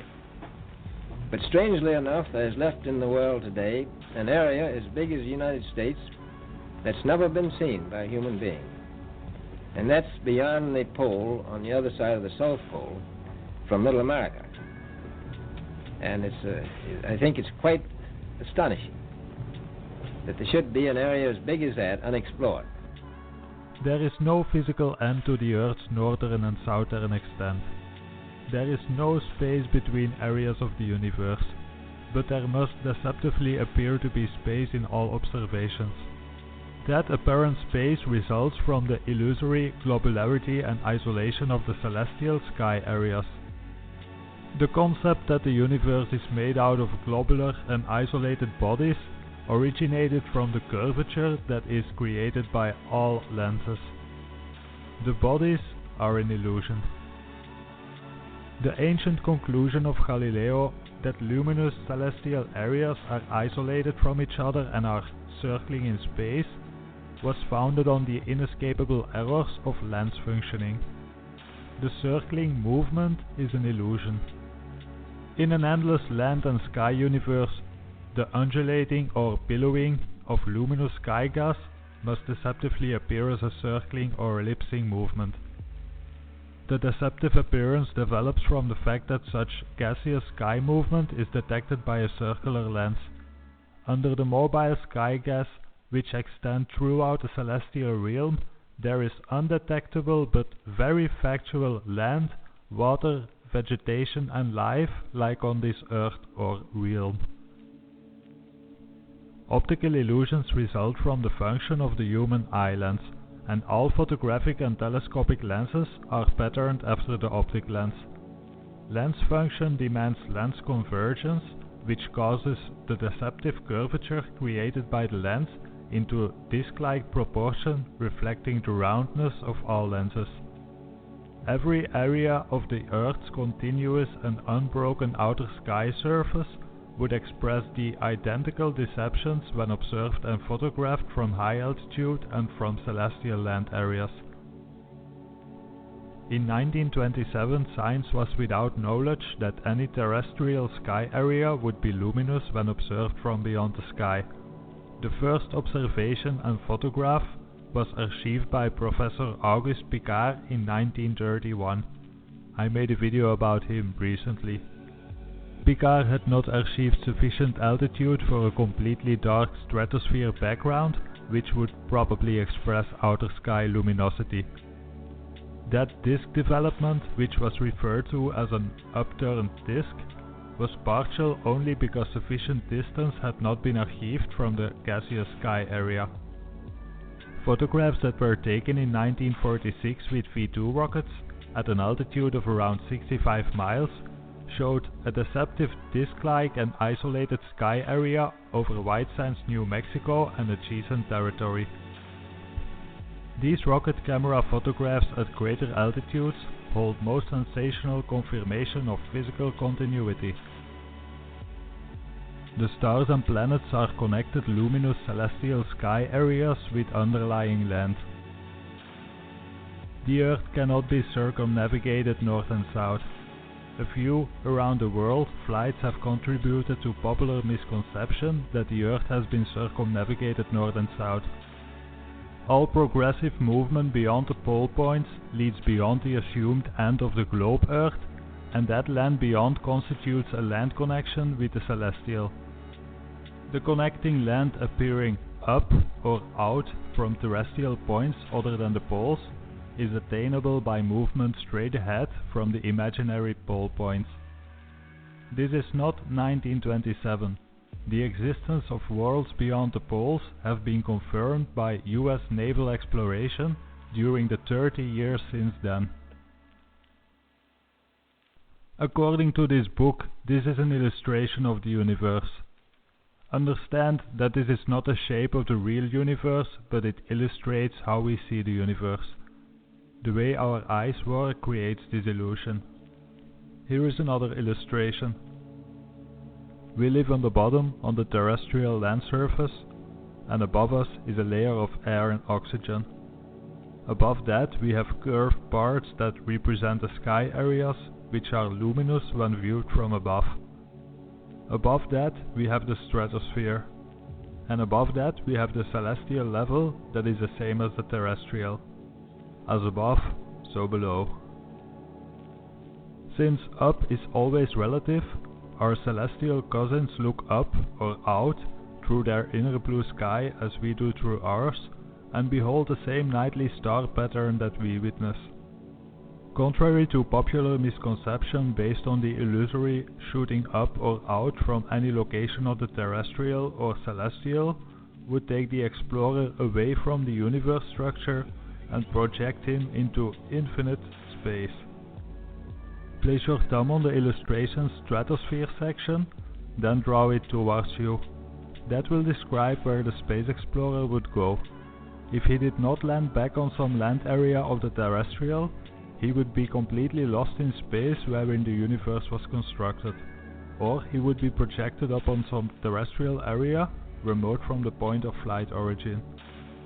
Any spaceship launched, and there is no doubt that it could be launched, would either be lost in space infinite or be returned to some area of the Earth. The universe is so ordered that power increase to overcome the arc of flight would precipitate the spaceship away from the universe.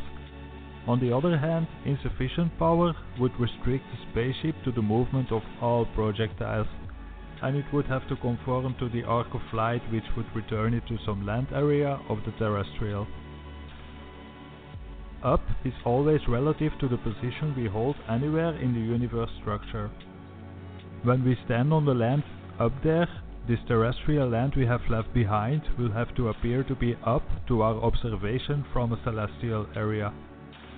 Sitting in the nose of a rocket that is at an altitude of 500 miles from Earth's surface will have lost sight of where it entered the dark stratosphere. Then, wherever we look, we will observe the luminous points astronomically designated.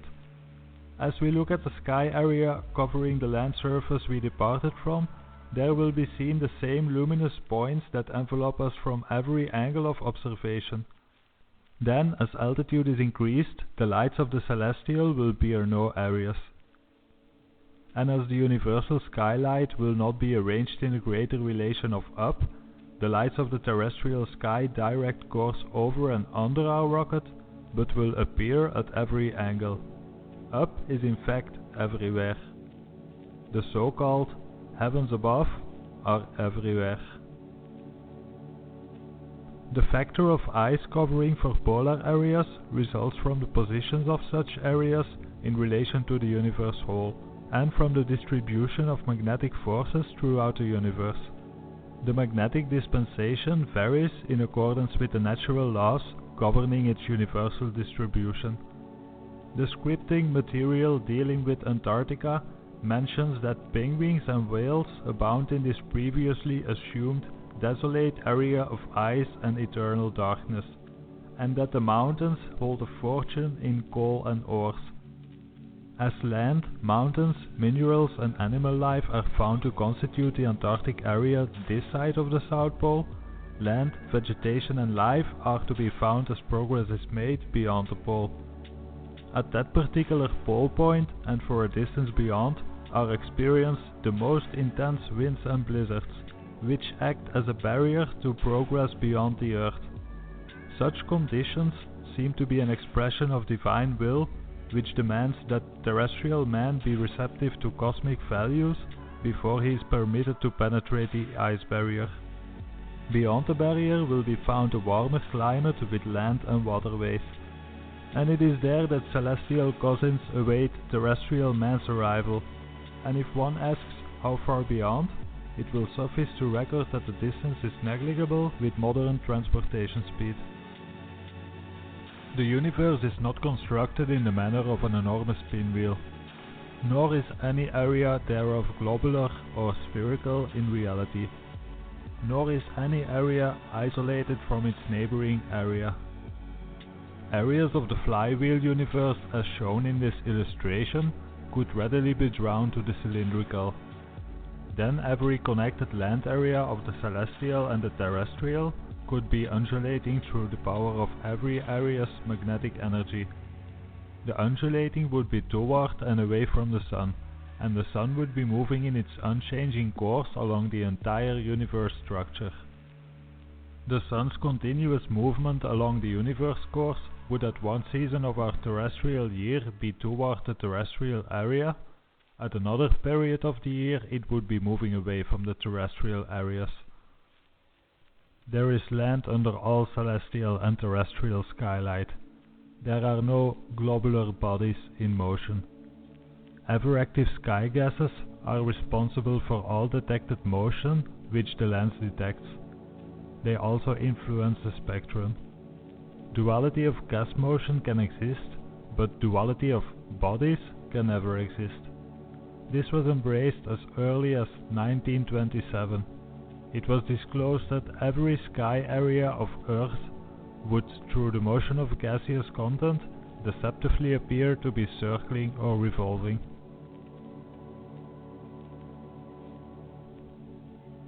What if this book is reality? What if it's true? Can you imagine what would happen if the people find out about this? I don't know if it's true or not, but for me it was a very interesting book to read. I made this video so that you know what the book is about, and I hope some more people will read it and maybe make a video about it. Anyway, big thanks to watch it. Before I go, one more thing I want to say. I started a new website called FEFriends.com, which stands for Flat Earth Friends. It's a website where you can meet other flat earthers. I made it so that people can find each other and share information, maybe make new friends. That's what it's all about. If you're interested, check it out. If not, thanks for watching the video and bye bye. Admiral. All right. So that was, again, the book that he was doing the little excerpt out of. I know it was hard to hear him. I don't know what country he was from. You kind of had to navigate to get a full picture. But the book is World Beyond the Poles. Now, in this particular video, the man said that at one time, and I don't know, I would have to look back when he made the video, they had it on eBay for $50,000. Okay, wow. Now those I know. So those of us that read a lot of these books, these ancient texts, we see a pattern. Stuff that they don't want us to know, they either take that shit out of print or they make the price so high that the average person cannot afford it. Now, this book is back in print. It is on Amazon. I have the electronic copy, but I'm going to go and buy the book itself in case they want to come up out of a new bag and snatch it off. So, again, that's World Beyond the Poles, and it is currently on Amazon for sale, either hard copy, paperback rather, or you can do the electronic copy as well. And that particular gentleman's website is GeoShifter. Okay, so I'll pause in case somebody want to put something on what he was saying before I go. I've heard it said that as you go past Antarctica, that there is land beyond that, and each one has their own solar system. And I never heard about each one having their own solar system. Yeah, it's basically sections cut out of the ice, and that's what the Buddhist Map shows. Right. And the sun is the converter, the energy source that makes the water. It melts it and reveals the land. Wow. Now, I never heard that they had their own solar system. So, again, we're describing, we already talked about Mama Earth laying on her back. Oh, sis, I just love that description. Mama Earth laying on her back. That's the flat part. Her belly is the dome, and we're inside the dome. So the flat part is the land beyond the wall. So the Arctic that they're talking about is really a wall of ice. So it's been proven by the expedition. That's what Admiral Byrd's second expedition was about. That once he was able to get up over that wall or fly above that wall, he saw he said enormous land mass, and he was in the North America part, so he saw over the wall by us. He said he saw enormous land mass. So that's what we are talking about. Now, what I'd never heard before was that these particular land masses, because we don't even know how far out it goes, let's start with that, has its particular own set of solar system as well. Now, that's interesting. I had never heard that before.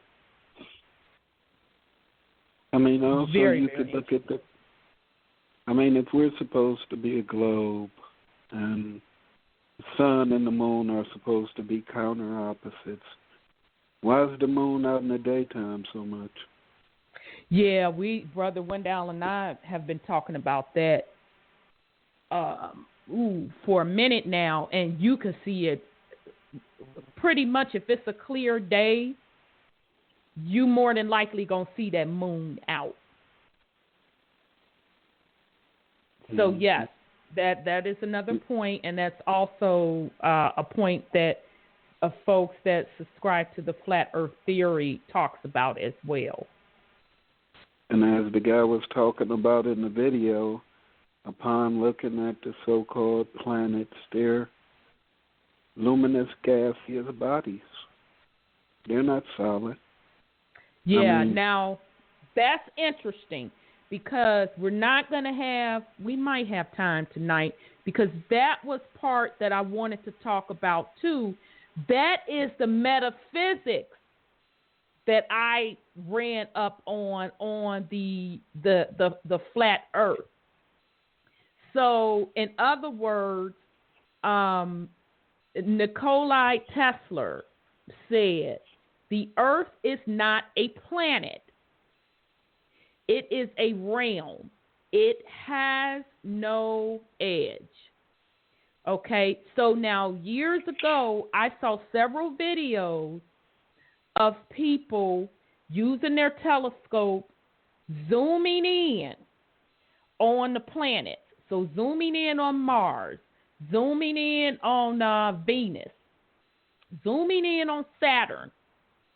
And when they zoomed in very, very closely, you can clearly see that it is not a spiritual ball. What you can see is exactly how that man described it. It's like gases.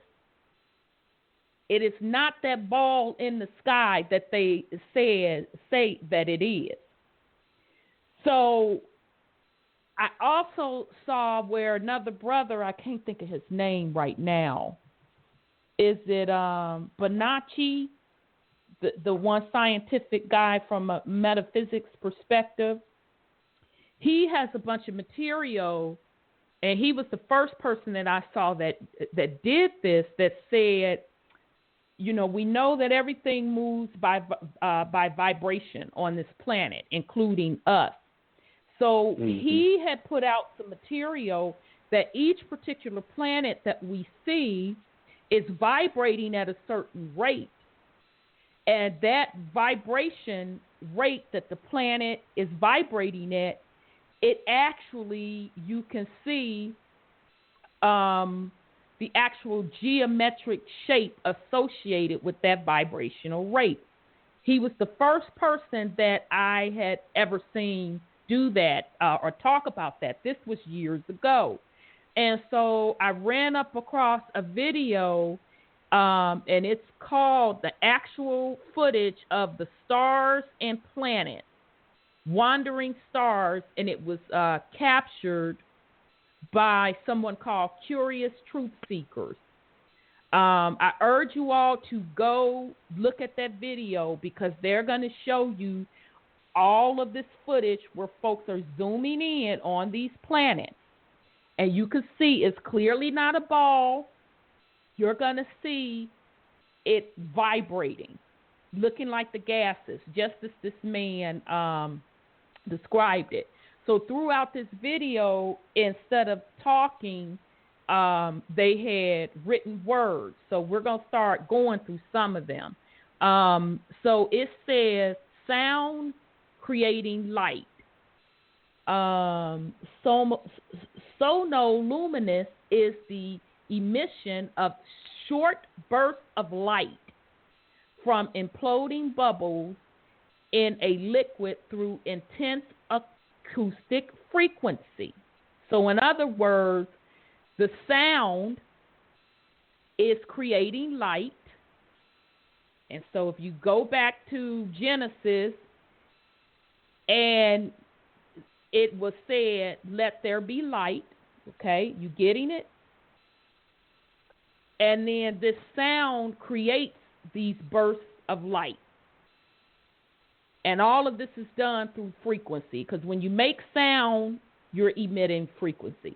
Okay, so it goes on to say sound is a physical phenomenon that cannot exist without a medium, and it is often described as a vibration that propagates as a wave, able to travel through all forms of matter, gases, liquids, solids, and plasmas.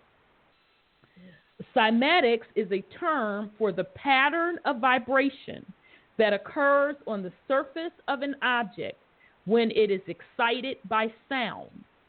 It is based on the principle that when sound encounters a medium, it imprints an invisible pattern of acoustic energy. When the sound is made visible by a number of special techniques, this often creates a fundamental and beautiful geometric form. So those that are not familiar with this concept, if you go to YouTube, they have documented people doing like a bowl of water, and they will emit different sounds over this bowl of water, and you'll literally see the geometric shapes that the water creates. So that's what it is saying. And they also have videos out there where they literally have a speaker. They lay a speaker flat on its back. They sprinkle a box of salt over the speaker, and they play these different frequency hertz. And based on that frequency hertz, that salt will vibrate into those geometrical forms. Okay. So the video goes on to say, I'm sorry, sis, did you have something? I didn't want to keep going on. No, it was kind of like Genesis when God spoke, let there. Exactly. And his words are it's resounding, and therefore it creates an illusion of light. And it's not really light, but because it's a vibrating tone in his voice. Mm-hmm. And so everything is created. Everything is created by words and music. So what we see, illusion, and he keeps it here, like a chair really have molecules that are really far apart, but because we think it's a chair, and we're visualizing and making sounds waves around and saying, this is a chair, this is a chair, this, you can sit on it, but the molecules are really far apart. Yep. Wow. Absolutely. So we're creating, we're creating via sound and thought and frequency. Absolutely. So we got a call 404. Dang, we only got 15 minutes. But I know it's deep. I was just blown away. Let me open up 404's line. 404, your line is open. Greetings. Sister Rhonda, how are you? I'm well. How are you? I'm well. I just had a visual in my head when you were talking about the vibration and the sound. Mm-hmm. And, in the Midwest, we get quite a bit of snow, right? Mm-hmm. And I was the snowflakes. And I was thinking about if everything vibrates and it makes a geometrical shape, when the snow falls, they show pictures of snowflakes. They're geometrical shapes. So I was thinking that maybe when the snow is falling, in my head as I'm thinking right now, there's some kind of vibration or some kind of song that's creating the different shapes for the snowfall. And I never thought about it till now. Does that make sense? Good. That makes perfect sense. Yep, makes perfect, because that's exactly what's happening. But you can also tell the difference when they're using that heart machine, because you got those pellets that fall down. They aren't snowflakes.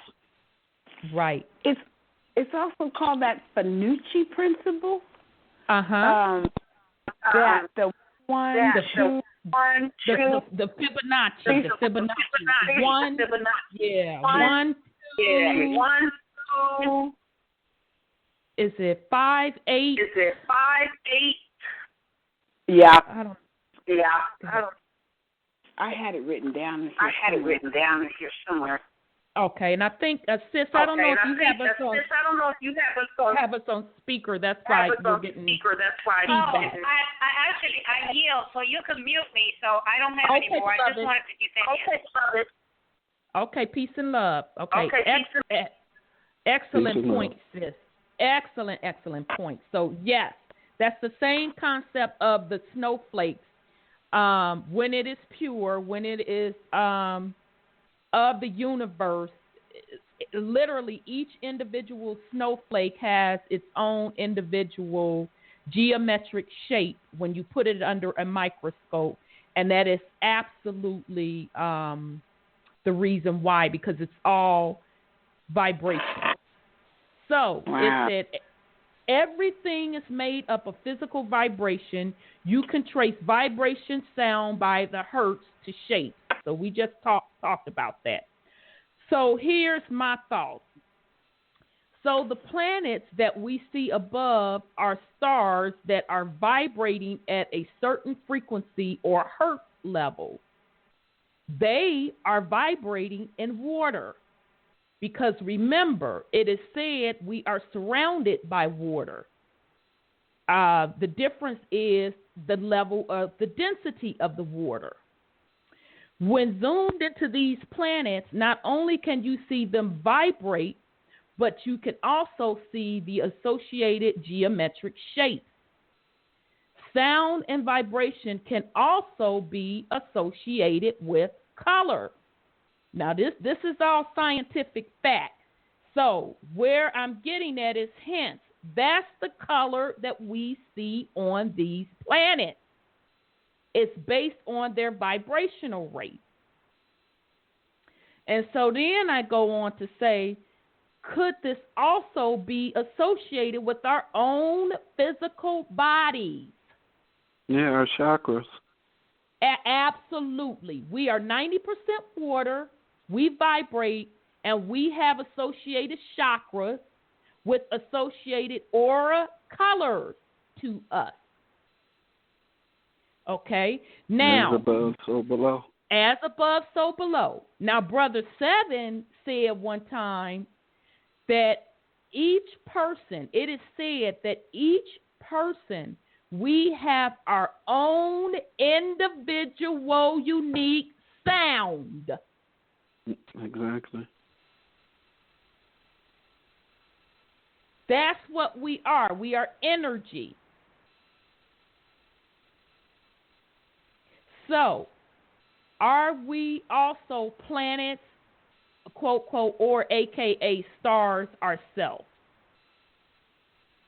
Since everything is energy at the foundational level of existence and all energy vibrates at a certain frequency, everything that exists could be thought of as some sort of wave with its own resonant vibrational frequency. It's constantly changing. That's constantly changing. So, again, as you as an individual, based on whatever level you're vibrating on, aka your chakra system, is what aura or color you're giving off. The planets are vibrating at a certain frequency, and their geometric shape is associated with that frequency, and hence also a color. So that is the metaphysics part of the flat earth I wanted to bring into perspective to the family to note that everything that we are being taught about how the planetary systems work, it just doesn't seem to be adding up, from the shape of Mama Earth on up to the stars that we are seeing. Also how the sun and the moon rotate. Also how the planets appear. Yeah, the distance. The sun and the moon are a heck of a lot closer than what they are saying. On down to the distance. Yes. Absolutely. Planets and the stars, because they're all in the firmament. Absolutely. They are. It's all in the firmament. And, you know, some say that, and I like how Sis Sandra put it, that the creator of all spoke or sent out that frequency, let there be light, and then there appeared light, or the frequency, vibration, illusion of light. So when you said that, sis, it put me in the mind of folk also saying the concept of a holographic universe, because it's all really could be a projection of frequencies and vibrations. So that's also actually a great point that you brought up. You know, and we actually live because he's still vibrating. The Most High is still vibrating. When he ceases, we cease, because all the illusion is created by his existence. That's interesting. That's very interesting. Only thing I would add to that, I think the creator is mother and father. Yeah, that's true. I think it's one and the same. I think it's one and the same. Maybe they work. Yeah. Yeah. I think it's one and the same. So I that's very, very interesting that you say that. But I go back to the concept also of, you know, we are created from the ether, and ether can never be destroyed, just like melanin can never be destroyed. You know what came to mind, too, is that the movie Sinbad Adventures, where they had a part where the gods were looking down on the people of their amusement, the earth, and they were making bets and sitting there having amusement watching Sinbad go through all his things.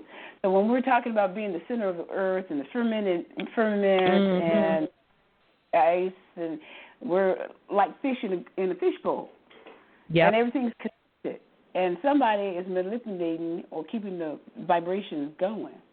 So we just sit, we're touching each other, but we don't know we're touching each other. I think that's what he said in that video, in that book, that everything touches.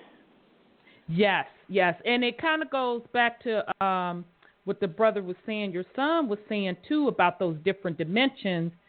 When he described about that in South America, how they underneath the I can't remember if it was underneath the river, they found the ocean, that when they touched it, it was rubbery. But that's also those other dimensions. And so that's that density. That's, to me, that just represents another level of density of water. So, you know, depending on your vibrational level determines which dimension you're able to go to. Some folk can't go to any, and they're trapped in mama's belly. That's where the term prison planet comes from. It's not for everybody, because if you have the vibrational level, you know, you can go to these different dimensions. So that's very interesting. I'm sorry, go ahead. Go ahead on, brother. The matrix is the womb.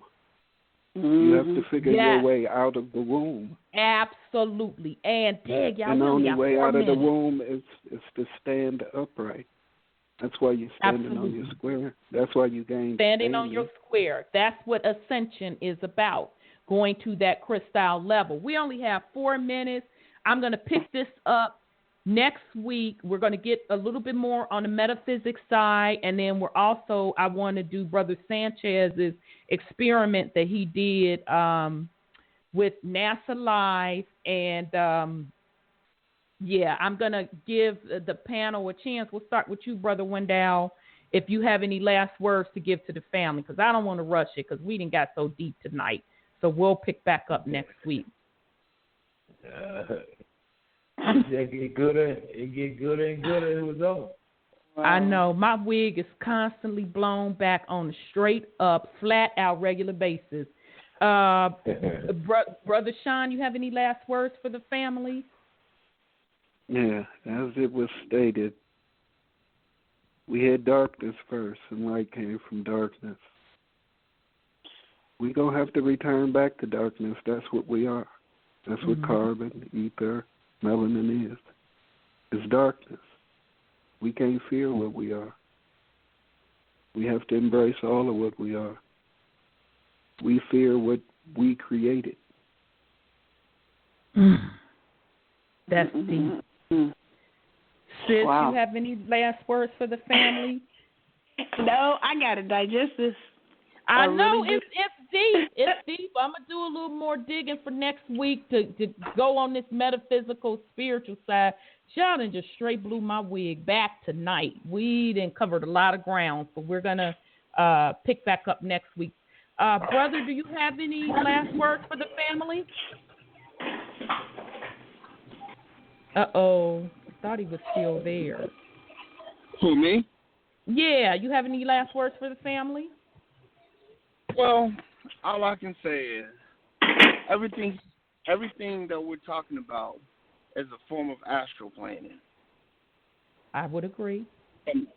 From the physical to the universal to the scientific. So if we can all coexist with that, then we can coexist with the dark matter. Yep.